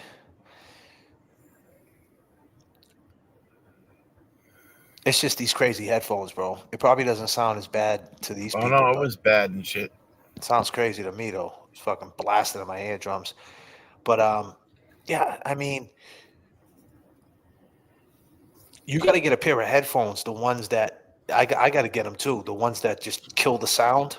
You know what I'm saying? It, Yeah, it, it covers one ear. They're like $200, but like you won't hear nothing. It covers only one ear. no I got to shit. get. Yeah, I got to get them, man. Like that's the stuff that people use that what do you call it? Take like T-Mobile people and things like that. Verizon. Yeah, yeah, yeah. It cancels No, out the noise. It noise cancels it out. cancellation. Yeah, yeah. We need that shit. We need to do it for the long gamers because me and you were on the road. You know what I'm saying? We could be streaming from anywhere, from the jet, from the airport. So it come in Or, handy. or But from the yeah, studio. Or from the or, studio. or from the studio, live in the studio. This is the new studio. You know what I mean? We put the studio together, broadcasting live from Hollywood, California. The 777 is parked in the hangar.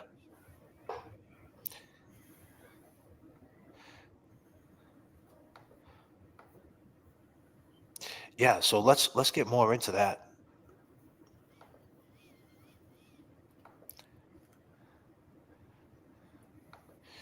So at exactly 8:15 p.m., I heard loud thumps going from the top to the bottom of the cellar stairs. I assumed that they were fighting, as they always did. I am positive of the time. Then, as I have said before, I tried to wash dishes and I had no water pressure. That always happened if Janet was running any water.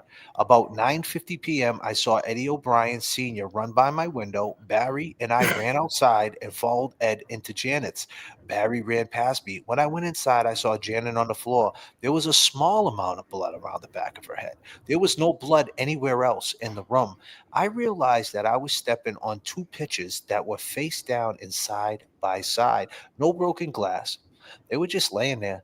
There was no blood around the pitchers or anywhere else in the area. Ryan Downing came into the foyer wearing rollerblades, and I grabbed him. I turned him around. I then took him out onto the steps to remove his rollerblades. At the time, the first police officer arrived. He parked his cruiser with the rear extended onto Hamlet Street. When the officer reached us at the front step, he asked, "What's going on here?" I remember him seeing me more like he was unconcerned. I told him what he needed to go. I told him he needed to go inside, and he repeated his question. "What are you doing there? What's going on? Huh?" With a smug look on his face. I remember thinking that he was really not in any rush, not like he was responding to any 911 emergency situation. Ryan was a wreck, crying and shaking. I thought by my response that the officer would start rushing into the house. I repeatedly told him that he needed to get inside, but he just acted fresh and like a smart mouth. "What's going on here?" When he did go inside, he walked slowly and deliberately, as if swaggering. After that, I did not hear any conversation coming from inside the house. Within seconds, I saw Artie Ortiz walking around the yard and saying that he lost his keys in the grass. When he went over to the Mahonies, after Janet was taken in the ambulance, I saw Artie again. He continued talking about his keys being lost. Then he looked at me and said she didn't make it. I don't know how he knew that because the ambulance had just left and didn't even have time to get to the hospital. He wasn't even in Janet's house or around the cops. He had spent all of his time across the street at the Mahoney smoking pot. Then he began complaining about his missing keys again.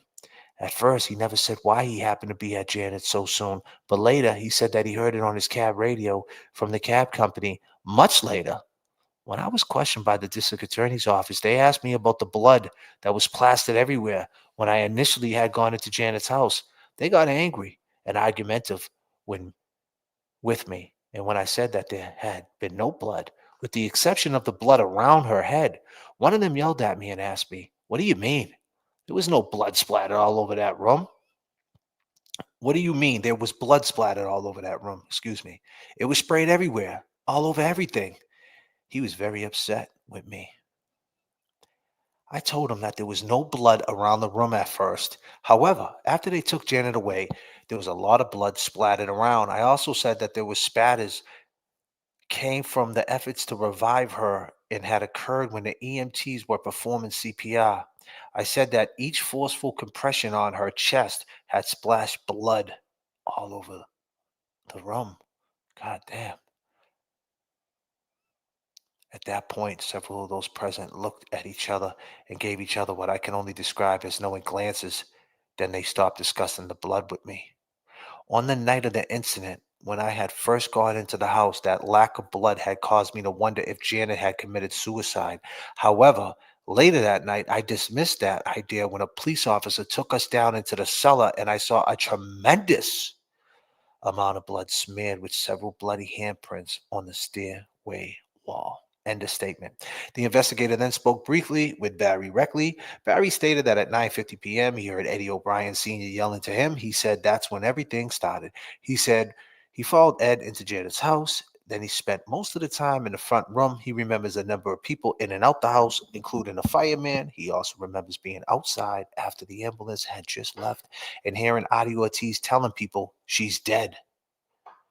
He suggested that the previous investigator notes be reviewed for details. Would you believe it? Now, this is crazy. I can't read this shit because this is all in cursive and it looks nuts. Are you still there? Yeah. On Tuesday afternoon, July 25th, 1995, I was on my porch with several friends and family members This is when 19. Adi When Ortiz let me see something for a second. It doesn't say when this was. Go ahead. when Adi Ortiz joined us. He asked if we could speak to me Privately. privately, and we came inside to my parlor. To my pilot kid. To my parlor. Adi told me he had been questioned by the police and that the investigation was Connected to little Ed. connecting on little Ed. Adi showed me a drawing of a knife that he said the police had made him draw. That made during his questioning.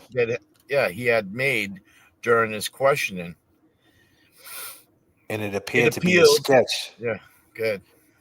No, I'm just if you I could kind of see it better than you. Yeah. And it appeared to be a sketch of a common butcher knife. What's that say right there? Common butcher knife. Kitchen. Oh, kitchen knife for chopping vegetables.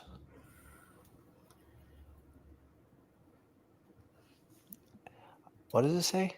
I had showed him. Adi said that mine was the same kind that the police had described. I said he'd been asked if he ever seen such a knife in little Ed's possession, and little Ed knew where Janet kept her kitchen knives.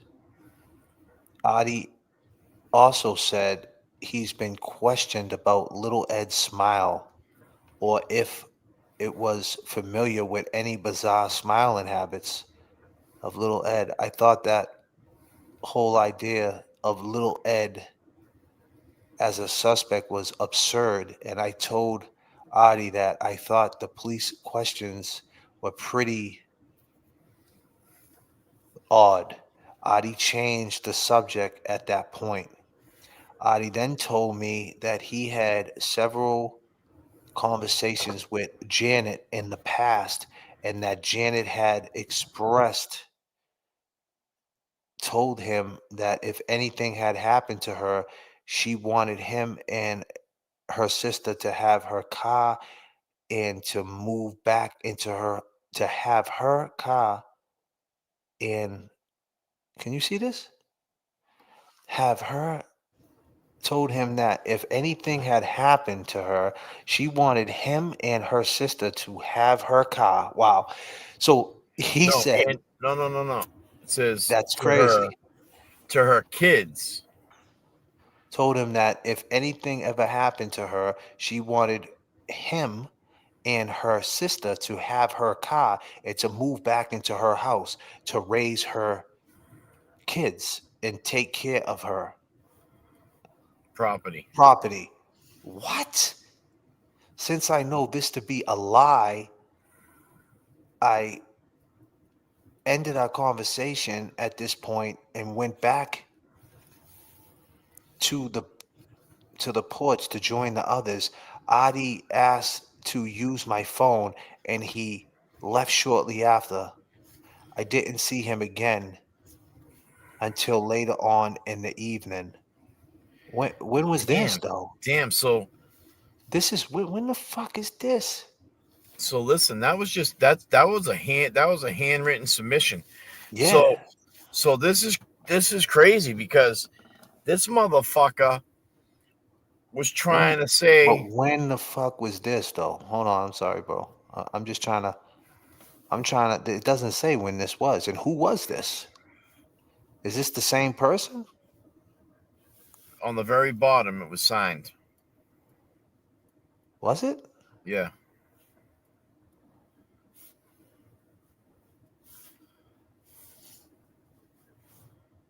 Gina Mahoney? Mahoney. Hmm.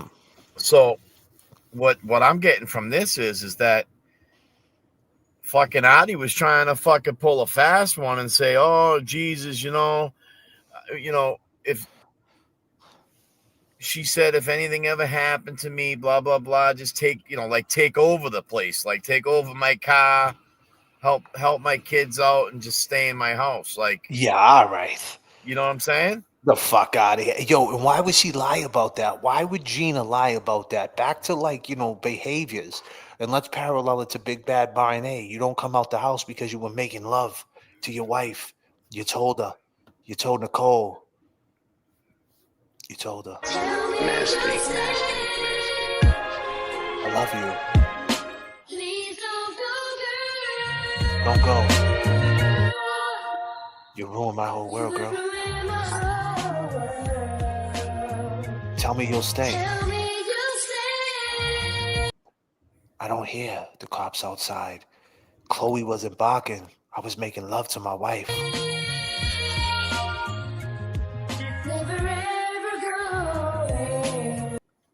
All the while, Karen Reed's outside screaming, John, John, Jen, help, rah.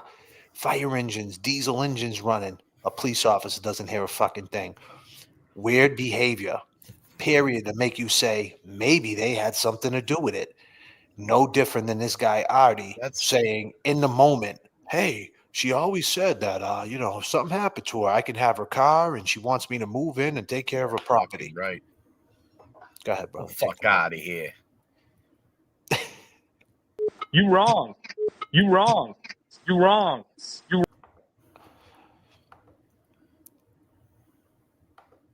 Thank you so much, We got Eliana. somebody in the Amazing chat. show. I love you too, man. We had somebody in the chat say that they know Gina.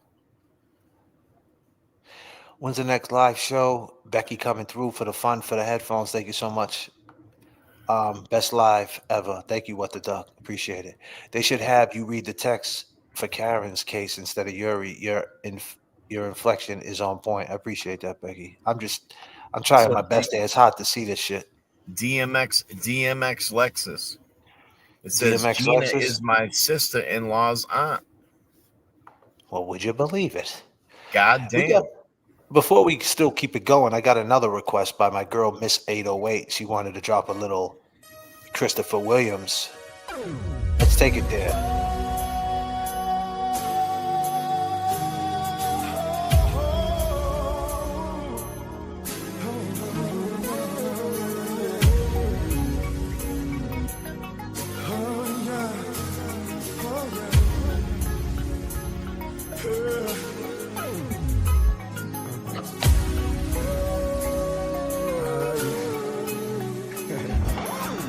Everything you do, just turns me on. Yeah, yeah. Whoa, whoa, yeah.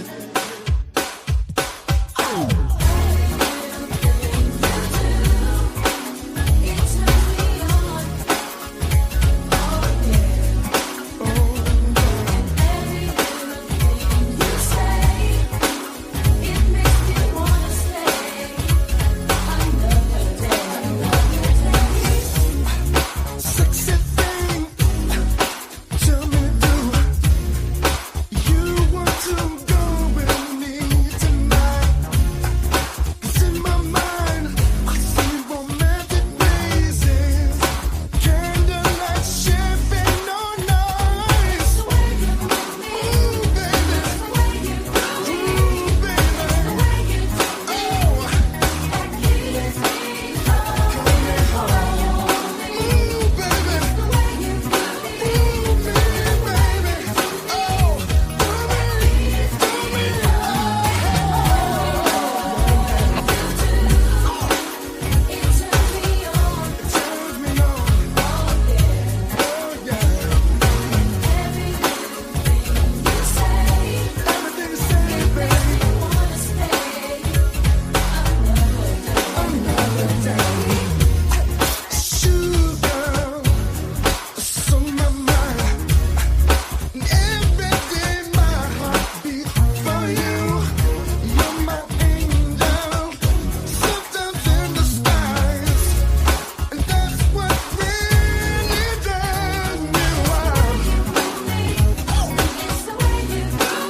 Hey, Barrows, do you think Adi is innocent?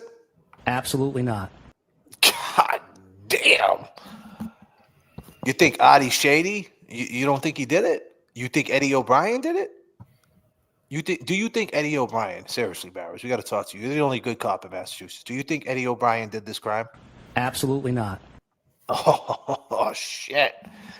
God damn. You know, I'll tell you, man. I'll tell you what I was just thinking to myself is that, some time has passed. I mean, do you think there are any investigating officers that are retired that might be willing to speak on this? Well, we just didn't we just get promoted to sergeant and you're the captain and I'm the sarge? I mean, we're here now, God I damn. mean, we just got some questions. Why would you say that shit, man? And why was she so paranoid? And what was going on with her? You know, She 30 was years definitely later.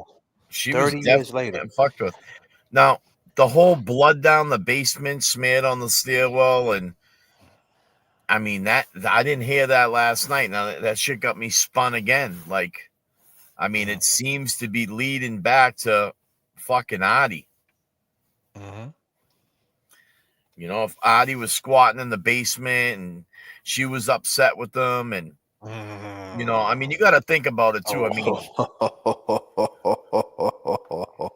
Oh, God damn, J.F.K. He was down the basement, huh? Like he probably had shit down there and she could have caught him right down there, huh? yeah. Foo-wee.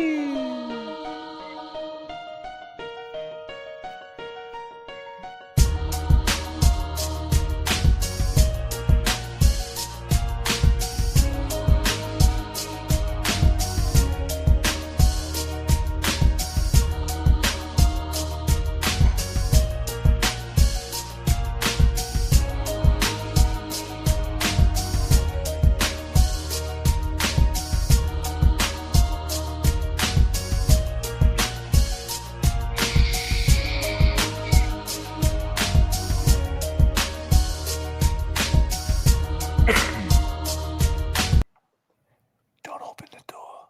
There's somebody outside.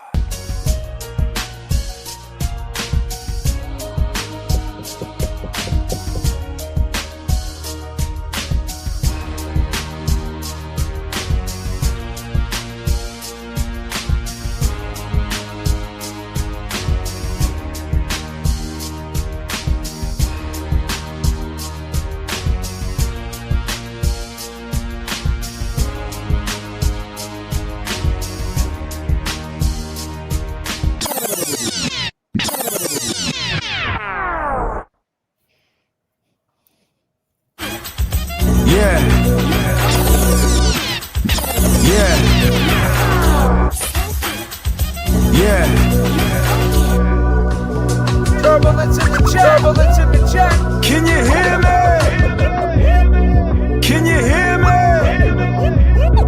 Boston. Turbulence in the chat. Turbulence in the chat. Boston.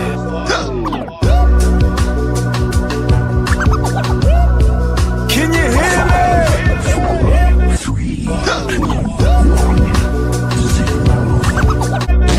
Can you hear me? Static selected. Yeah. We're working too. Boston. I mean, my man had to run across three. Yeah. We're working too. Boston. I mean, my man had to run across 3 lanes. Can you hear me? Static selected. Wow, we got Denise Brady coming through with 79.99 with a super stick. I appreciate that, Denise, man. I really do, man. That's so kind of you. I appreciate that.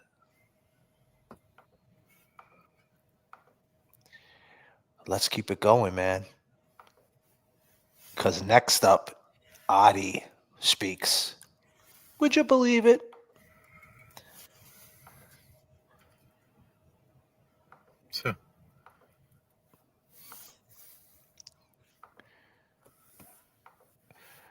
Okay, so this is C. Whitmore call with Adi Ortiz on 10/17/17. So this is obviously they never talked to him, the police, because this is in 2017, meaning this is probably from an investigator in his appeal. You know what I'm saying? Like they were investigating for Eddie. So Artie was contacted by a blog. He can't remember the name. He thinks it was Margaret Nash. Okay. Is running it. Artie called me because he wants to clear his name after 22 years. Well, Artie, you got to call JFK and clear it after 30 years. He had absolutely nothing to do with this murder. The night of the crime, his taxi dispatcher told him to call his wife. He was dropping off a fare at the Peter Pan bus station. Well, the Peter Pan bus station is at fucking South Station. That's a pretty, I mean, it's not too far, but but still, it's not in the neighborhood. He was dropping off a fare at the Peter Pan bus station. He called his wife, and his wife said that something happened to Janet.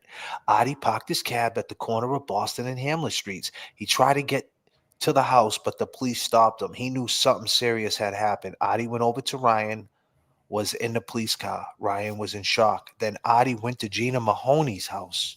Now, this is the one who wrote that statement. Adi went to Yep. Gina Mahoney's house because he knew her daughters. He was watching what was going on. Gina was not there at first, but came home later. Adi asked Gina if he could use her phone. Adi called Mass General where Janet was taken, and his wife told him that she was stabbed and had died. Adi went outside and punched the car and said she's gone. At this point in the phone conversation, Adi is crying. He's very emotional. Oh, Adi, you're crying, buddy? You're crying in 2017? You were fucking crying, and what happened? And you punched the car? Did you say that story that you punched the car and you were so upset in 2017? You said this? What about 1995, buddy?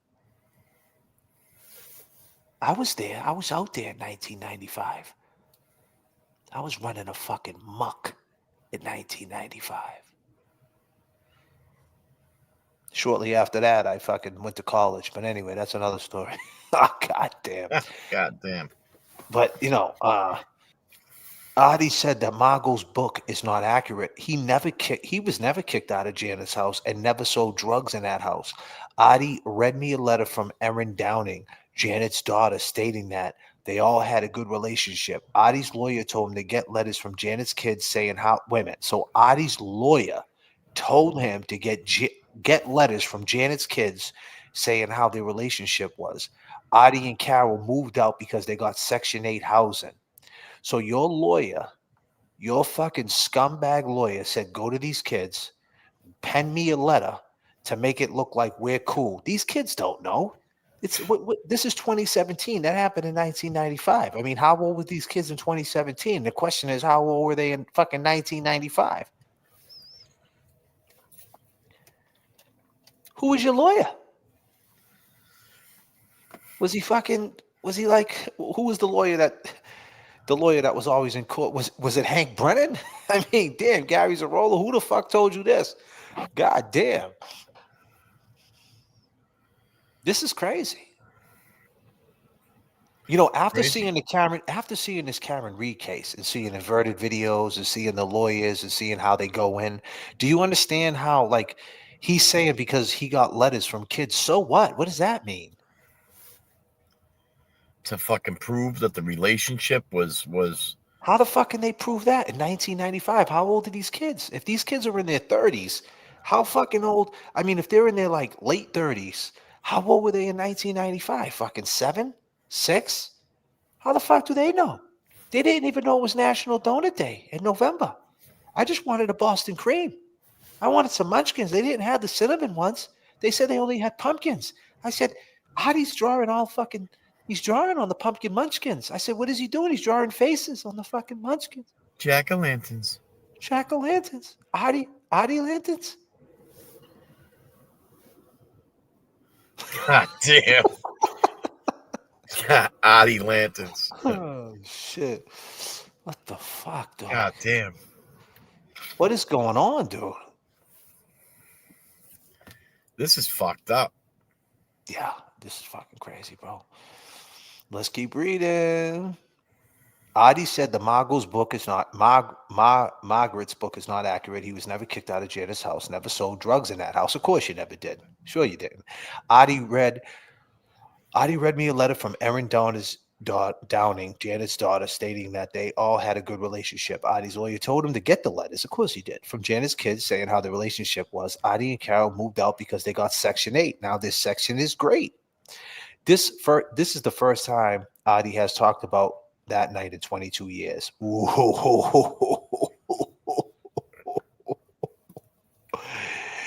Of course it is. I asked him about losing his key at the scene. He doesn't remember taking his car key out. He never got the key back. His cab was towed that night. Adi went to the police station the next day and spoke with the police. None of their questioning pointed towards Adi as a suspect. The police only asked him questions about Eddie. He was interviewed by the police with Carol, and that was the only time he talked to the police. Adi gave a blood sample and fingerprints. The police picked him up and took him to get his blood drawn. The fingerprint guy took his and Carol's fingerprints. Adi said I could call him again if I had follow-up questions. Well, he's saying they took his fingerprints, but did they take your fucking DNA? Blood sample.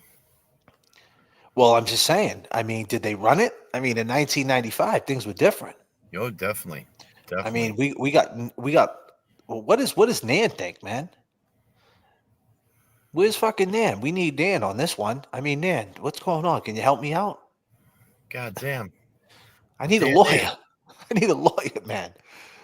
They're trying to lock me up, Dan. I need someone to get me the fuck out on this bail hearing. Nan, where you at? Shit. God damn, man. Oh, shit. What the fuck is going on?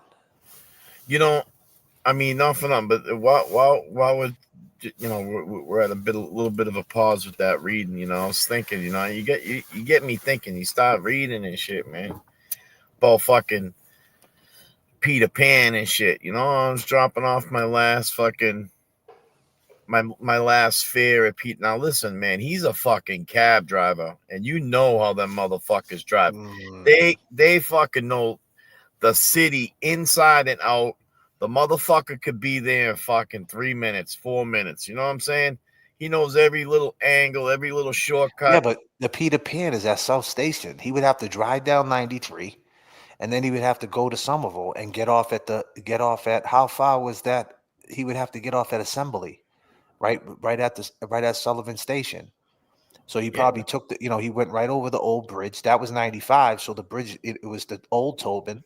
Yeah. And that was busy back then. Like, it's still a shit show down there, but it was even worse to get to South Station back then. Yeah. And then what time was it? 9 o'clock at night? Yeah. So I mean, it's not far. And it's possible. You know? Yeah. But to your point, there's no last fare, man. This is a cab driver. The cab stand was at Assembly Square Mall. They used to have the cab stand for the green cab. It was, what was it? It was called the green cab, right? In Somerville back in the day, the white and green joints with the little Scully and shit. Yeah, it was the green Scully out in Somerville. They was in Charlestown and Somerville. They fucking ran amok, and they used to sit at Assembly Square. Jacqueline? Or You Skull? just sit outside. You know, you need a cab, flat rate, $50 to get to fucking Lynn.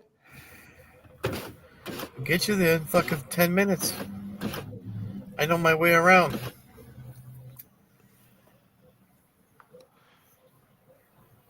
Yeah, but he's saying everything right. Like, he's not even saying like he's not speaking to why his hair was wet. Why was your hair wet? Dude, and why was the water pressure? He's painting a fucking totally different picture. Oh, we just got Section 8. Oh, I never sold drugs. Fucking blah. Right. What about the other statement that showed that she was surrounded? He was fucking taunting her, bro. She threw him out of that motherfucking house. She let him stay with them. You know, she was doing her sister a fucking favor. She let them fucking stay there. You know? And she had enough. She said, hey, you got to go. You're going to fuck up my fucking Section 8. You got to fucking go. Got to calm down. You know what I'm saying? He flipped it. He said there was nothing up. Everything was cool. She wanted us to live there, move back in. This dude was a psychopath back then. You got to keep in mind, at this point in 2017, he's 62 years old right now. So in 2017, that was what, 9 years ago? What, 8 years ago? So he was what? So he was like, 50s. So, a lot has changed. Like when this happened, he was in his 30s, right? So he was a different dude, man. Now he's an older man. And, I mean, it doesn't make it. I mean, come on, Adi, man. Explain why you had wet hair and the water pressure wasn't no good. Explain that. Why the fuck did you come walking down the street? Everybody else, my dude, is fucking hotter than a hot. It's blazing out. It's July. Everybody's sweating. It's a muggy night in Beantown. And you're walking down the street with Obsession Cologne with your hair slicked back looking like James Jackson. What are you doing? How'd that happen when you just went to Peter Pan and you in South Station and them cabs back then? Them cabs didn't have fucking AC. No way. Them old Dodgers they drove? What were they, Dusters? God damn. You know the ones I'm talking about? Yeah, they were fucking Aries K cars or something. Yeah. Them things had no heat. I mean, no AC. None. They weren't Lincoln Town cars back then. So he was sweating all the way. How the hell he walk up fresh and so clean? Hell no. Hell no. He would have been sweating bricks. Sweating bricks. I mean, come on. He was down the basement hanging up a bag of cat shit. I mean, think about the shit that's going on in that house. Hold on a minute. Adi's goddaughter is in the chat. Jay Chrissy. What up, Jay Chrissy? You want a link? You want to come up and talk about Adi and tell us about him?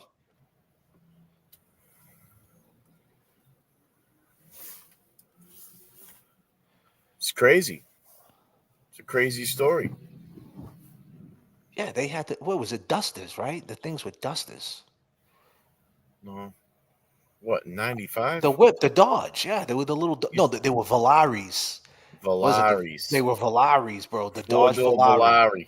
With the fucking round headlights. Slant 6. Dude, Slant 6. Yeah, bro. I remember. With the yellow checker over the top. Yeah. Yep. Valaris, bro. They Dodge had the white light up signs on the top. That shit did not have AC. I can assure you. Hubcap. And you could go to fucking the Linway, Hubcap Annie. Remember Hubcap Annie? God.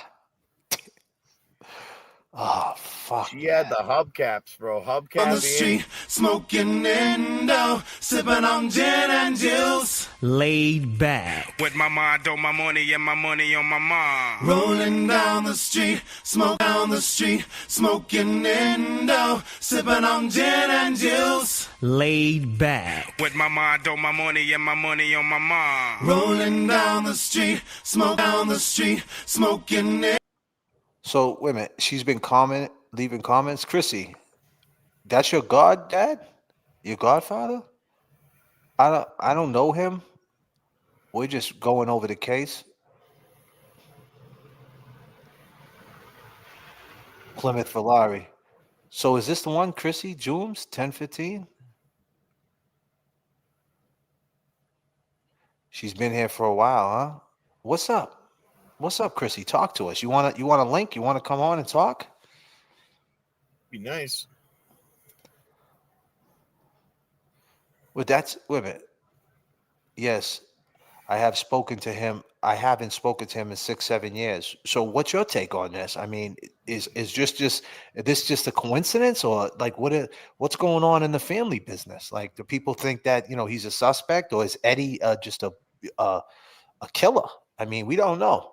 I'm not ready for all that tonight. Okay. Well, when you're ready, Chrissy, you let us know. Okay, girl?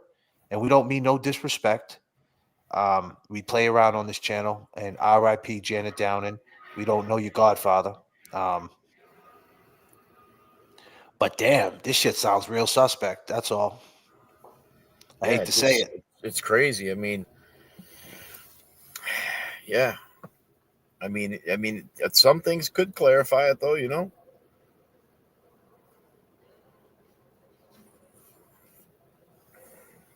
Yo. What's crazy? Hold on. None taken here. Trust me.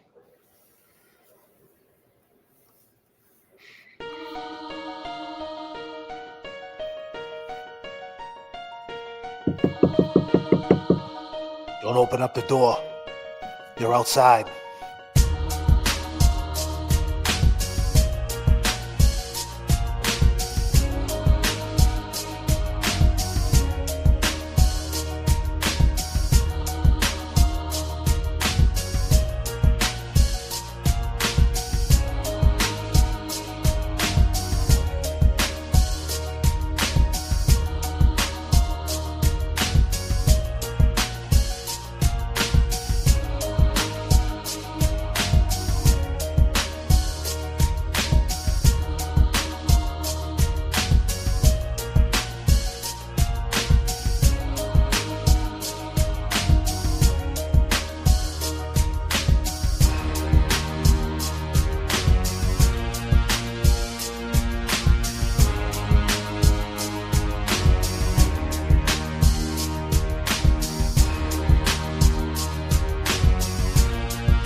Because I was having Jen get the baby blankets to wrap around him.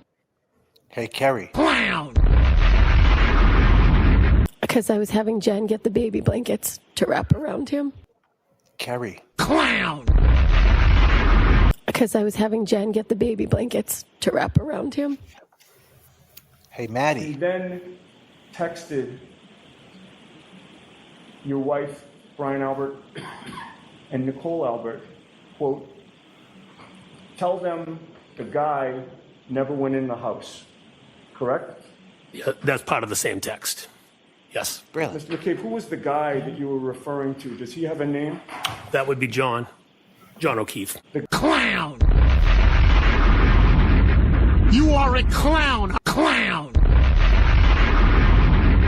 You are a clown! Clown!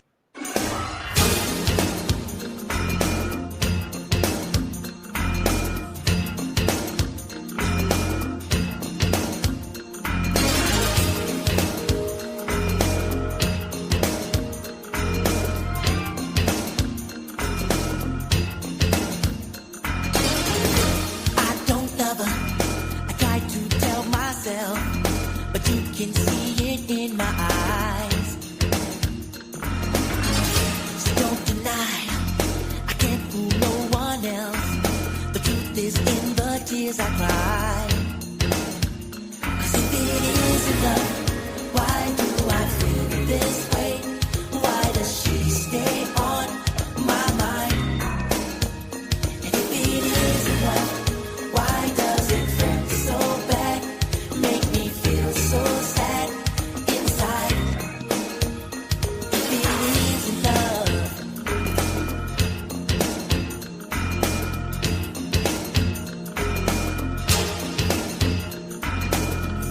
I told her I'd never fall in love, but now I know better. How does it feel?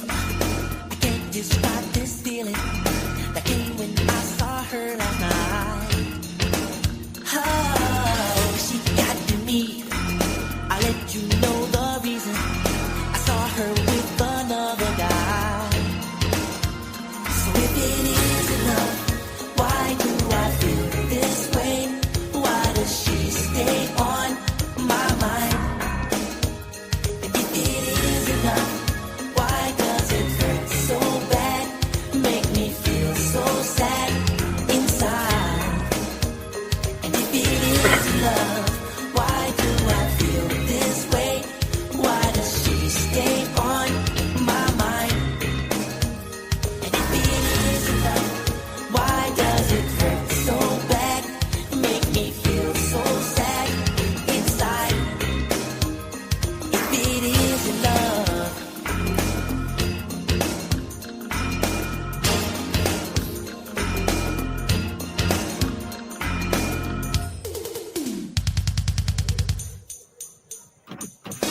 maybe she'll take me back. I made a big mistake. Won't you forgive me? Now I can feel it. She's never felt before. I really love her. Love her? What?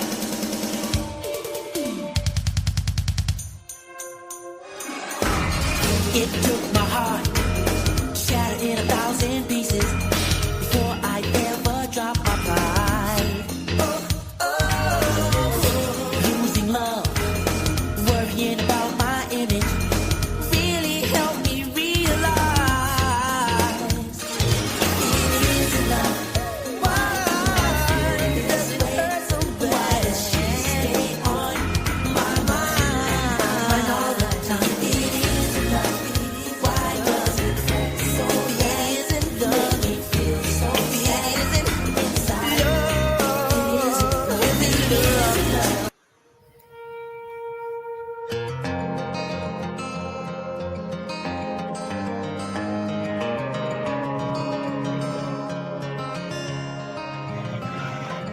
You say I'll never change, just to go around town with some gasoline, just trying to bomb a flame, gonna burn the whole place down. And how do you explain ever falling in love with a guy like me in the first place, and turn around and say that I'm the worst thing? I guess I'm the problem. And your meds never do no wrong. If I'm so awful, then why'd you stick around this long? And if it's the whiskey, then why you keep on pulling it off the shelf? You hate that when you look at me, you halfway see yourself. And it got me thinking, if I'm the problem, well, you might be the reason.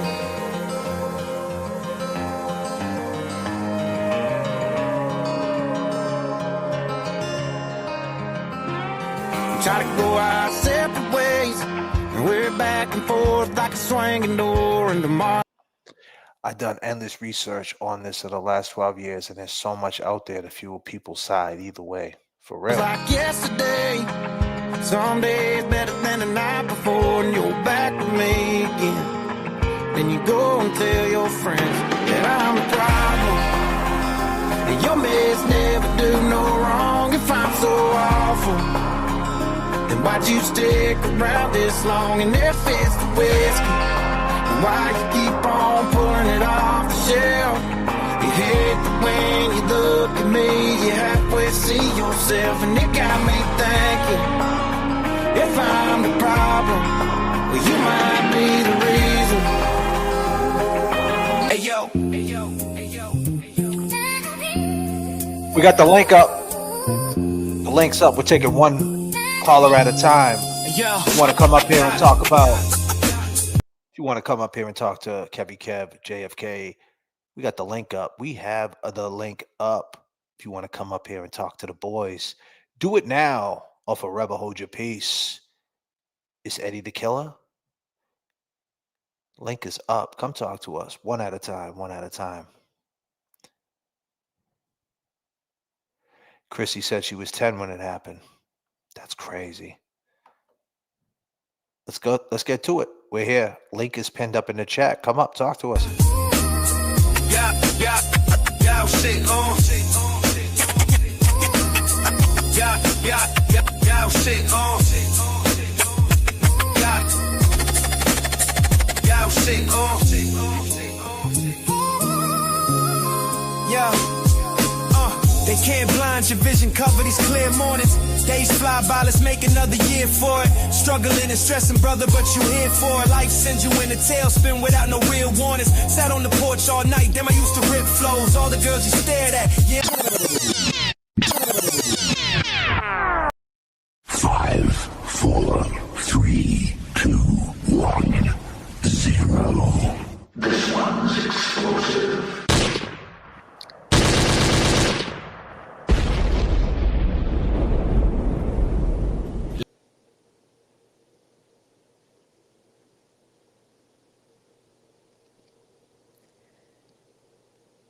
Hello?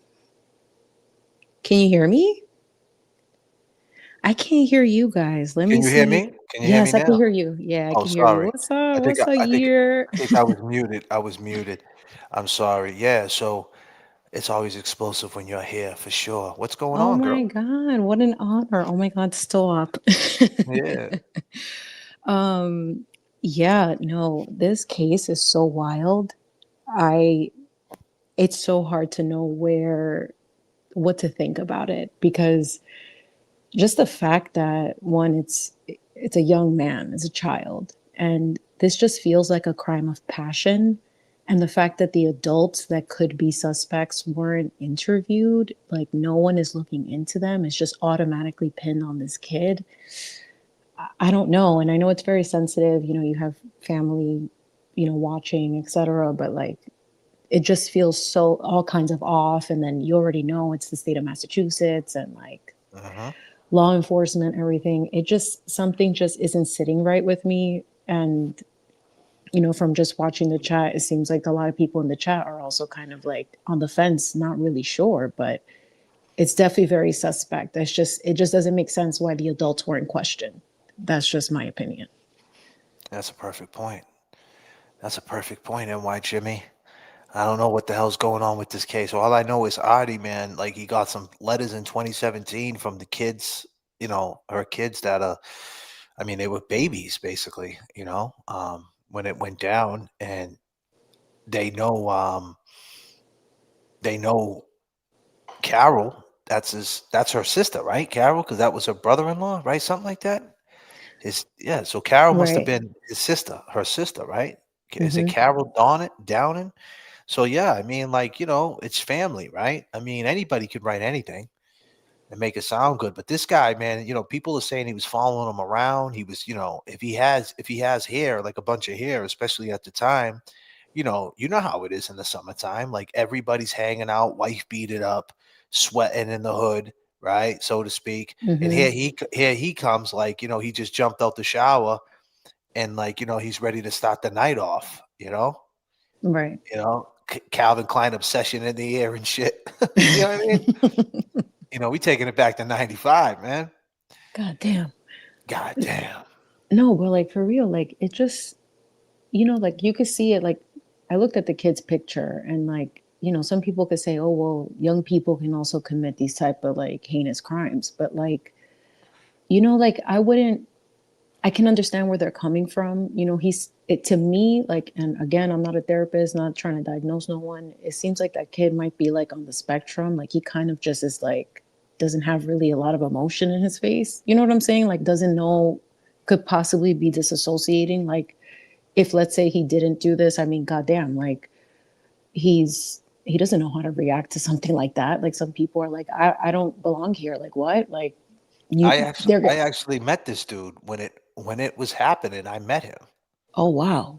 I was with him. He served me pancakes. He worked in the kitchen. Yeah. This God fucking damn. guy, yeah, he was on the Hey Kevy 20th Kev. floor. Sorry. Yeah.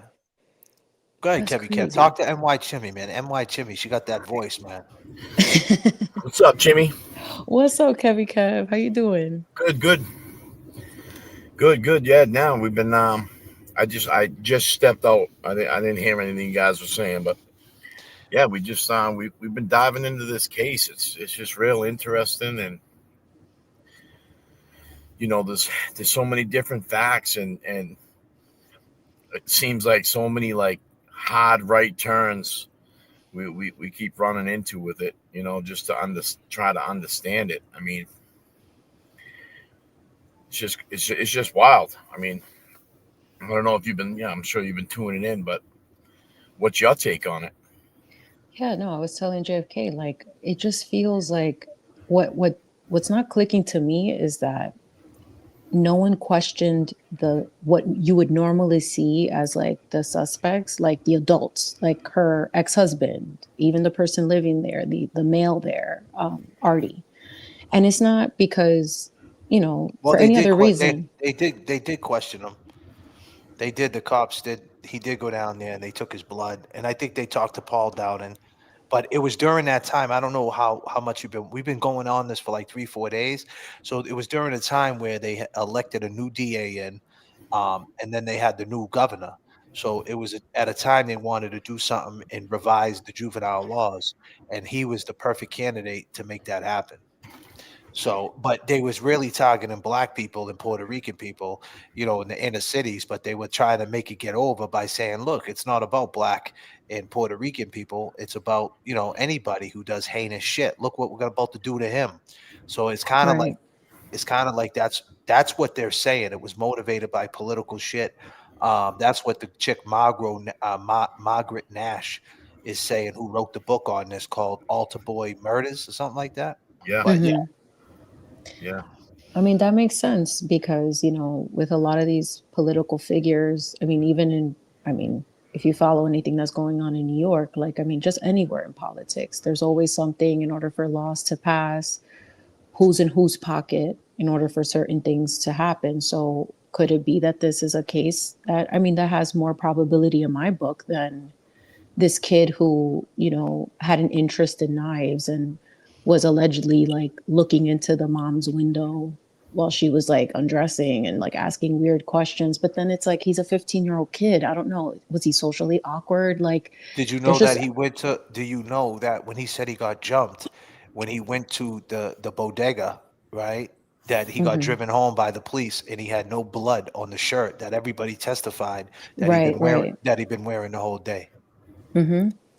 They were saying that, like, I think that he was only in the house for like 5 to 7 minutes, and like how, like, anyone would question, how is it possible then if like she was brutalized in this way and like going up and down the stairs and there's like no blood on his clothes? It just doesn't make sense. Like there's just so many things that are missing that And it's just not piecing together. let me just hop in real quick. This is another big part of this case. I've been mentioning it, and Chrissy, whose godfather is Artie. Would you believe it? The That's guy wild. Artie, the one man party. He was driving the green cab with the Scully on the side in the fucking 1982 Valari, flying up and down 93 to drop people off at South Station. And I can assure you that shit had no air conditioning in it. It had a slant six, and that shit was burning oil all up and down that fucking highway. Yep. They had that starter. Remember that starter, the Dodge, the Chryslers? They all had that weird. Listen, I'm not a car person. Like I grew up in the city. I'm a subway person. You know what I mean? Like I'm trying to tell you, man, these old Dodges with shit boxes. You couldn't kill the slant Yo, six. they though. lasted forever, bro. You couldn't kill them. But they would burn oil. They would like weird noises. Just very a slant. A slant six. You can run that shit will go 100,000 miles with no oil in it, bro. No oil, none. No oil. Yeah. They had them in the Dodge Dots. They had them in the Valari. Yeah. So the murder, if Deanna Kremlin was months apart from Janice, as well as there was a huge unsolved case, so they did not want this to happen again or so soon after. So keep in mind, Deanna Kremlin was murdered about a month apart from Janet, and she was 17 years old. She was found dead in that neighborhood, stabbed up. I believe she was stabbed up, and they never found, to this day, it's unsolved. So Chrissy's saying they didn't want another murder to go unsolved. Right. It's just wild, man. Wow. And it's just like, what's going on in Massachusetts? Like, what's been going on in Massachusetts? It's crazy. It just doesn't, like these families and like people, like innocent people get harmed, murdered, framed, you know, whatever the case may be, set up all for their own political agendas. It's just like, it's everywhere. It doesn't stop. Nope. It's crazy. You're right about that. You're right. We got Yaya. We got Yaya up in here. Yaya, you want to say hello to the people? Hey guys, what's going on tonight? What's up, girl? How you doing? Hey, Jimmy. I think this case is super interesting. It smells bad, but yet again, you know, you never know in this lovely state of Massachusetts that we live in. Right. But I don't know if you guys are able to see in the chat, but I think one of the chat members, one of your mods, Payuka, I think. Pags. Yeah, she was saying how her grandmother was like sending her paragraphs tonight about how she thought Eddie was guilty. I think it would be wicked cool if you guys got together with her and like or if she did a live with you guys or something where she could kind of say like her grandmother's side and then maybe get together with Chrissy and like just kind of give us kind of all like, you know, whenever Chrissy's ready and all that stuff. I think it would be just like different perspectives in a way. That would be super cool to hear about this case. Right. I mean, that'd be real nice to set up. I mean, if she wants to. Yeah, no. Or if they both want to, you know. So what do you think about this case? Like if you were gonna right now off what you heard, I know you probably didn't hear enough, but what do you feel about the guy Artie, man? So I've heard bits and pieces of I think you said you've done 4 lives on this, and I haven't heard them all top to bottom, but I've heard bits and pieces here and there, and I mean it just doesn't sound right. Like it just doesn't make sense. And I feel like with all this information, even just the stuff that you were reading tonight, it was just kind of like, oh, we have this kid. Oh, okay, this works. Go. And I don't know if it was you guys. I think it was you guys where you showed part of an interview with Janet's sons or her kids, where they just totally believe that Eddie's, you know, the guilty one. And it's wicked sad because I'm sure this is bringing up probably like a lot of stuff for them, a lot of emotions, a lot of feelings, especially if this is what they believe. But at the same time, I think it deserves, with all of this information out there, it deserves a second look.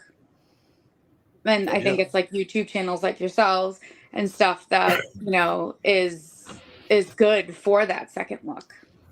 Indeed.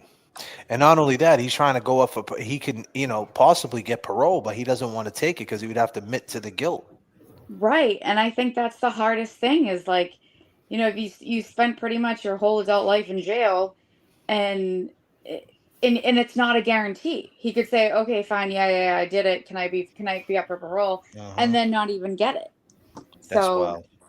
yeah, like I think you guys have taken on, this is a great case for all of us to look at, and even just reading through the documents and stuff, like I think that's awesome, and everybody loves your voice and James Jackson, your voice and all this stuff, so that helps too. But yeah, I think it's pretty awesome what you guys are doing. Appreciate you, yeah. And I'm gonna No problem. close it out with Chimmy real quick. Chimmy, you got anything else to say to the chat? Oh man, thank you so much for having me up. It's good to see you guys covering this case. Like, definitely keep bringing attention to all of these things that we still have so many questions that are unanswered. And, keep doing what you're doing. Very proud of you guys. Yeah, and I'm proud, that you ladies are holding us down, too, man. I'm happy that you ladies, a better word, I'm happy that you ladies are proud of us, and we're happy to have you. And I'm gonna get a hold of you, like I told you. I got your email. We've been talking, and we're gonna create a show about the ladies. We're gonna dive into something else, and just keep it pushing. Yeah, bet. Keep me posted, man. I'm happy to help in any way because you guys are doing really great things. I appreciate you, girl. We'll talk soon, okay, Chimmy? All Yeah, right. yeah. Thank you for coming up, girl. All right. Bye, you No, guys. Bye, no Kevy Kev. problem. Bye, Bye bye. yeah. Have a good Peace night. and See love, you ladies. later. Bye. Peace and love, ladies. Beautiful phone calls. We'll take a couple of more. We're just going one by one. We're not trying to rush nobody off or nothing like that. But anybody else want to come up while we still here? You know, Um, I was gonna say, while people are gonna call in or come up, I was thinking, like you know, it'd be good if we could get a little bit of an insight on how Eddie moved, even being locked up. You know what I mean? Like, if there was somebody that did some time with him, maybe up at Walpole or something like that. You Jimmy. know, Jimmy left a message. Jimmy said that he did a good bid. Jimmy knows him, bro. I mean, Jimmy well, knows. well, so yeah, there we go. I mean, I'd like to talk to Jimmy about it because you know you'd get a better understanding if you know if he was running shit or you know some Well, people he get taken advantage of when they're young like that, and some can also get taken advantage, locked up too. You know what I'm saying? Give me another pancake. Give me another fucking pancake, bro. You know what I mean? Yeah, I mean that's when he was fucking 18. He's 45 now. He ain't going for that shit. But somebody that did some time with him, might say, "Oh yeah, dude, I've seen him. I've seen him bug out. You know what I'm saying? I've seen him fucking go Richter. You know what I mean? Yeah, they took that Why dude. though? Why though? When you think about it, right? Like you're saying, he said he was innocent from the jump, from the rip, right? At trial, they're saying, yeah, I'm innocent, and then this all comes up with Adi. You know what I mean? And Well, it's like, was he afraid of Adi? I mean, Was he? Or did I did mean, he was did 15 did? years old. He probably, I mean, it seems to me that he was just, Chimmy made a great point. Like, what was his mental health like? Was things were different in 95. It was, hey, go out. Kids going outside, he's an altar boy. Next thing you know, you're in Union Square, you're fighting with people, you're cut up. I mean, that's the problem. The problem is what happened in Union Square in 1995. I mean, does anybody remember him getting jumped? Is there any witnesses? Who's the people who jumped him? They're out there. They wouldn't have came forward to this day, the kids in the neighborhood, to be like, we're the ones that fucked him up. Think about that for a second. So that's where the shit gets a little. The jumping story is tough. Now I could see getting jumped, but I mean, the timing was perfect. You know, there's no Yeah, I evidence mean, he got jumped. That's what I'm saying. There's no evidence, and you would think by now somebody would step up and say, "Yeah, we did fuck this dude up." You know what Yeah, I mean? Like neighborhood kids, right? and then what about when you think of when you now just when you're thinking about Adi, you know, he reached out and wanted to try to clear his name 22 years later. So Yeah. he must be taking a lot of wrath on that shit. You know what I'm saying? He must be taking a bashing with people saying shit, or the whole fucking shush. You know what I mean? Here comes fucking Adi. You know what I mean? He He got all must the have wanted to donuts. clear his name. He's got all the God donuts. damn. Look at all them God donuts. damn. Holy Fucking shit. National Donut Month. This is Dana. Fuckery What type of donuts in the house.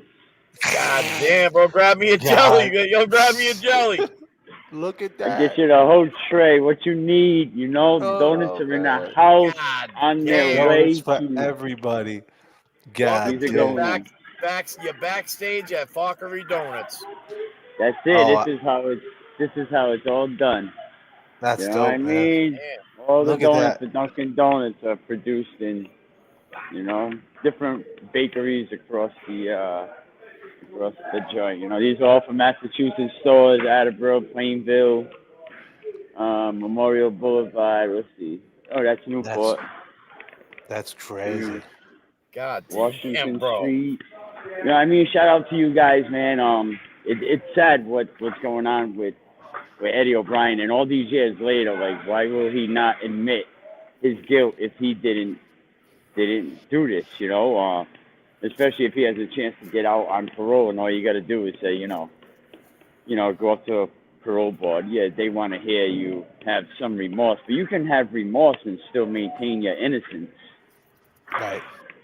You know what I'm saying? But where's Adi? The cab driver is kind of a guilty suspect. So. Well, he definitely. I You know mean, what if I'm they have another trial, it's definitely they didn't do that defense at the first trial where they pointed to somebody else. They didn't even bring him up. So that's tough. Yeah. Is the state even going to want to entertain this? Is the state going to want to entertain saying, no, there ain't no new evidence, this is just all. So is the state even going to want to hear it, even if they had new evidence? Right. That's the problem. Even if they had new evidence, the state don't have to say, yeah, all right, we're gonna hear this case unless they can get a judge, maybe, to intervene in it. But I feel bad for the whole situation.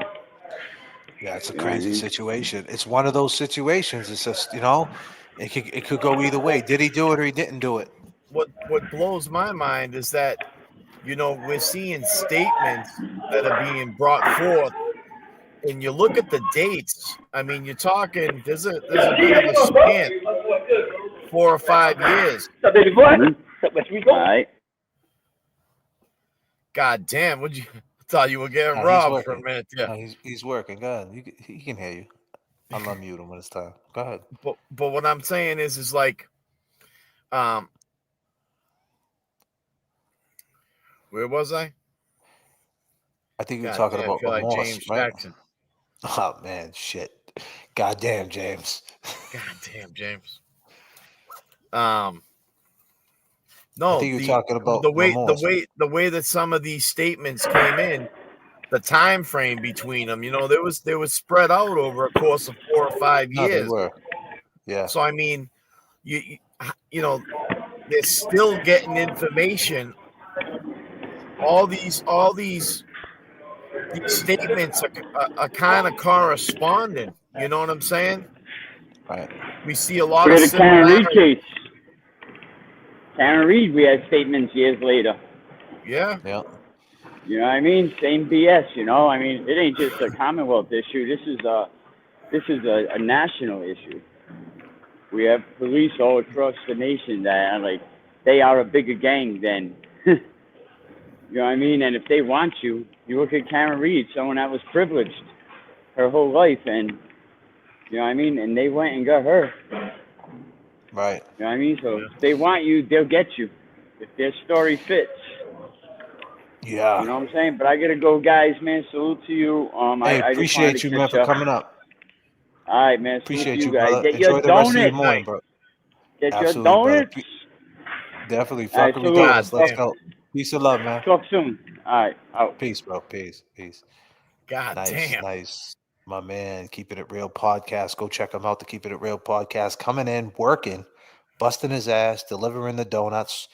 And that's what we do. We got the trucks of donuts because it is National Donut Month. Yeah, man. No, But I hey, just, I just see that, obviously, for people to submit statements, there was still some kind of investigation going on, or they were volunteered statements because, people had opinions on and had information that, they either thought needed to come forward or, they were being questioned about it.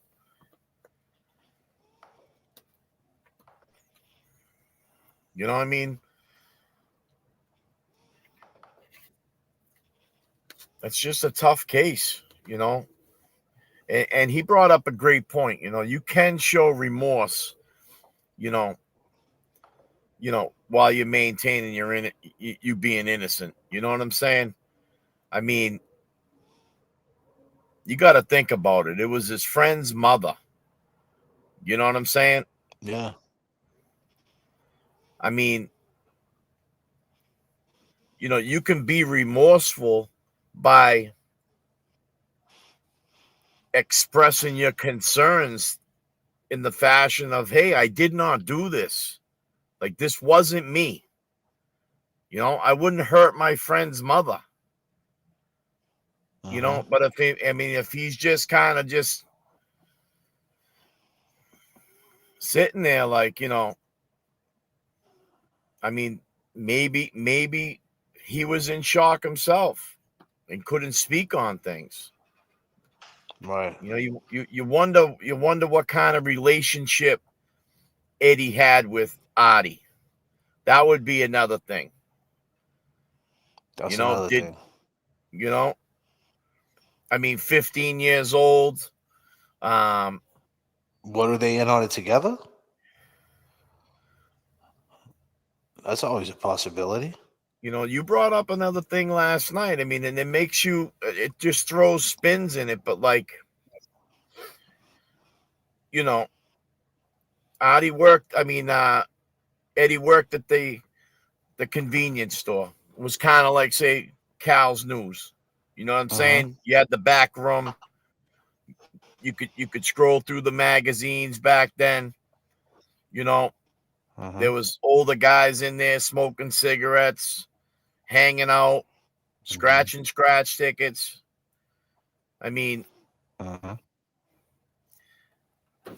Was Eddie, infatuated with, that kind of sexual content that he was looking, at 15 years old, skimming through a magazine. But everybody at that age is fucking. You know how it was back then. It is what it is. I think that's a little bit different, like watching it, like, or looking at it in a magazine versus going inside a house and fucking stabbing someone 100 times. The question is, was he in on it? Did he fucking go in there? And I don't know. I'm just saying, right? Like, why bring it up? When did he bring it up? Someone said he slid a note during trial, and then someone said he brought it up 2 weeks later. I'm still confused on that part. Was it during trial he slid the note, or he said 2 weeks later? What's going on? When did he actually? It was 2 weeks. Last night it was 2 weeks, it said. But the other thing too is we heard a statement by one of the kids that went to go swimming next door or down the street, that like they were on Ryan's porch and realized his mother was sleeping on the couch. They ended up saying, hey, let's go down the street and go swimming. Eddie was like, nah, but Eddie was standing there on the porch.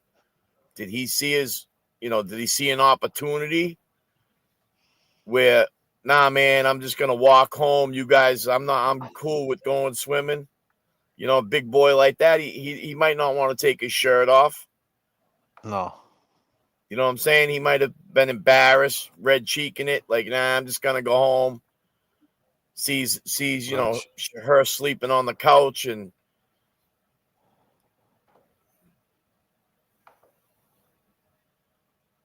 or was Adi in the basement hanging the cat shit and heard everybody leave. Yeah, but that wasn't during that time with the cat shit. The cat shit wasn't during the murder. Are you saying that it was during the murder? No, I'm just saying. I mean, if someone was downstairs creeping in the basement, they could be there at any point of time. And you know, taxi cabs, you know, taxi drivers, man, they park anywhere they want. Like they said that they cited a taxi cab that night parked the wrong way on Hillside Ave or whatever it was, facing the wrong way.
Let's go. Man with the guarantee.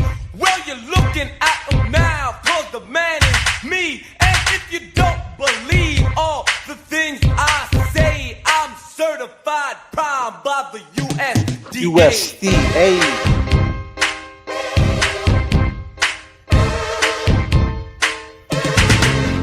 Now the name that I use is DJ Run, and I'm a fast talking, slow walking number one. And if you don't believe all the words I say, then you're a natural born fool who's got to be that way. I got a 50 rating and a 50 share. Every minute, every hour that I'm on the air. And when I come to town, I'm on a big marquee. It says DJ Run and me DMC. And if you find that you don't like my way, well, you can send me back in 30 days.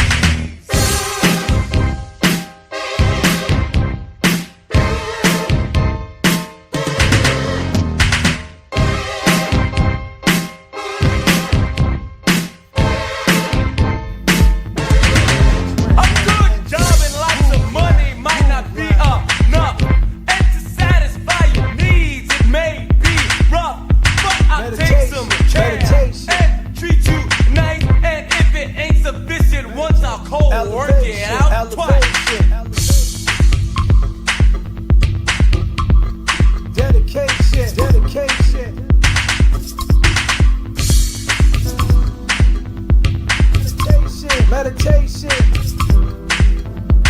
Elevation. Dedication.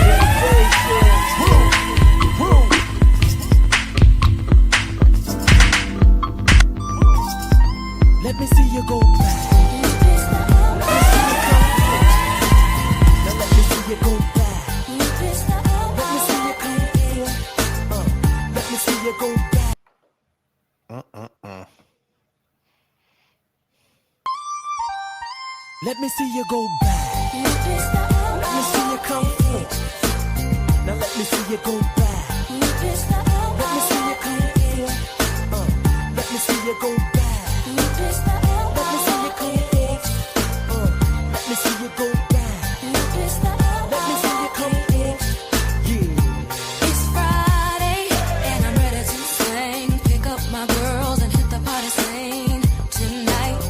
Oh, it's alright. So get up and let this funky mellow groove get you in the mood. 'Cause you know it's alright. Yeah. Keep on grooving. Don't stop moving. Don't stop moving. Let me see you go back, back, and go back.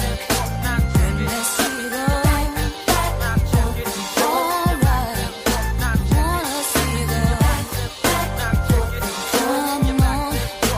Let me see you go back, see you go back and forth.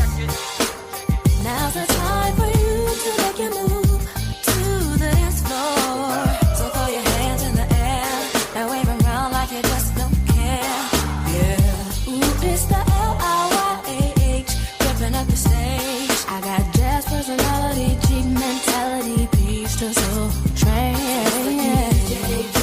Keep on grooving. Don't stop moving.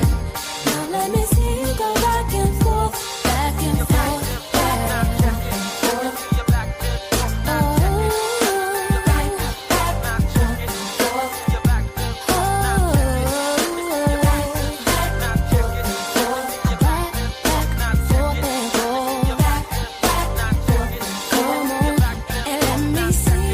Hey, hit the phone, knowledge, get up on the floor, you see, show your personality, be who you wanna be. Tell me. Can you feel that groove moving around you?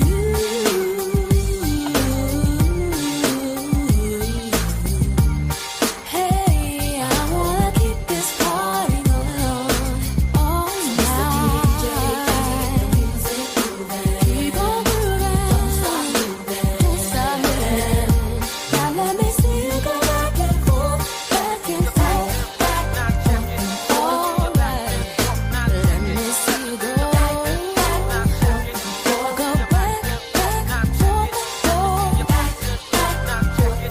bring it back, take it forward, alright.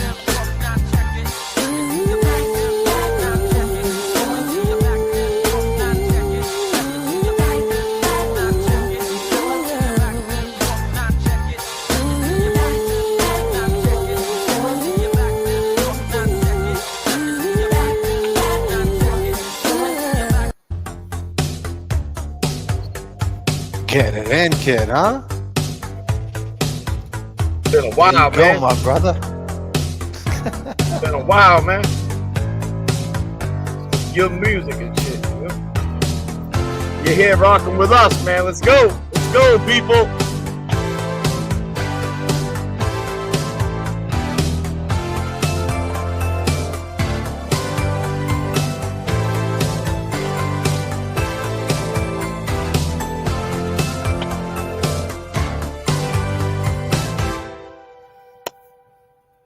Shake it up is all that we know.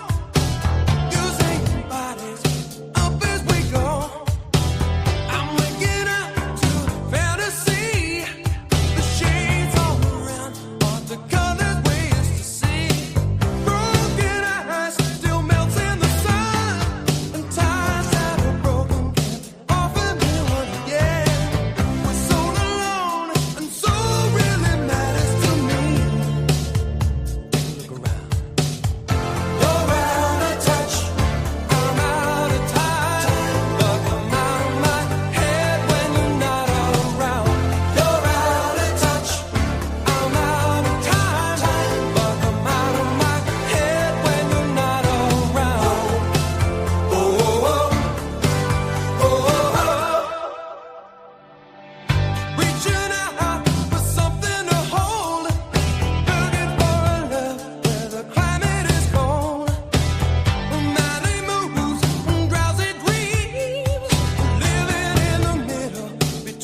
man. What's up, guys? Kevin from South Boston. What's up? Lost in a dream, don't know which way to go. Goddamn. If you were all that you seem, then baby I'm moving way too slow. I've been a fool before, wouldn't like to get my love caught in the slamming door. How about some information, please?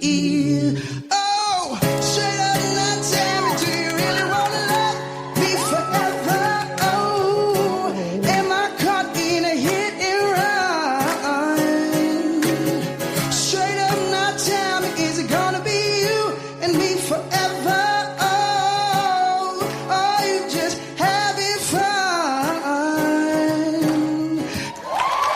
What's one thing life taught you? If you take your top lip and connect it to your bottom lip, you will shut the fuck up. What's one thing life taught you? If you take your top lip and connect it to your bottom lip, you will shut the fuck up.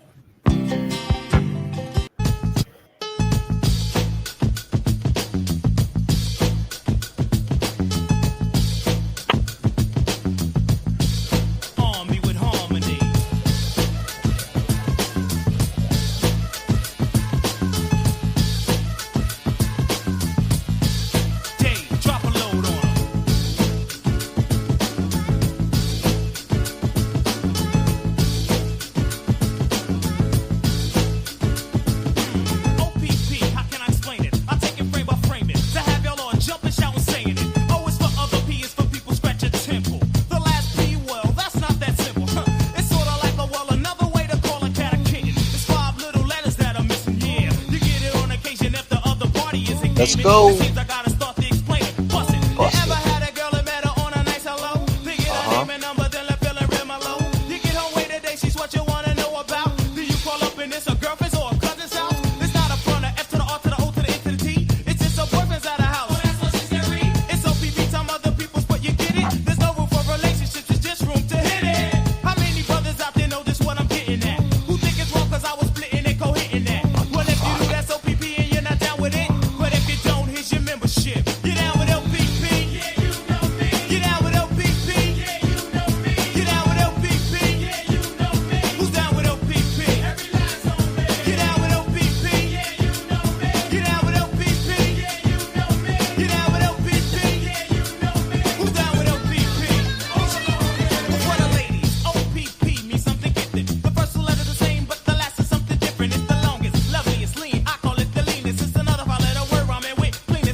I go by the name of J.F.K.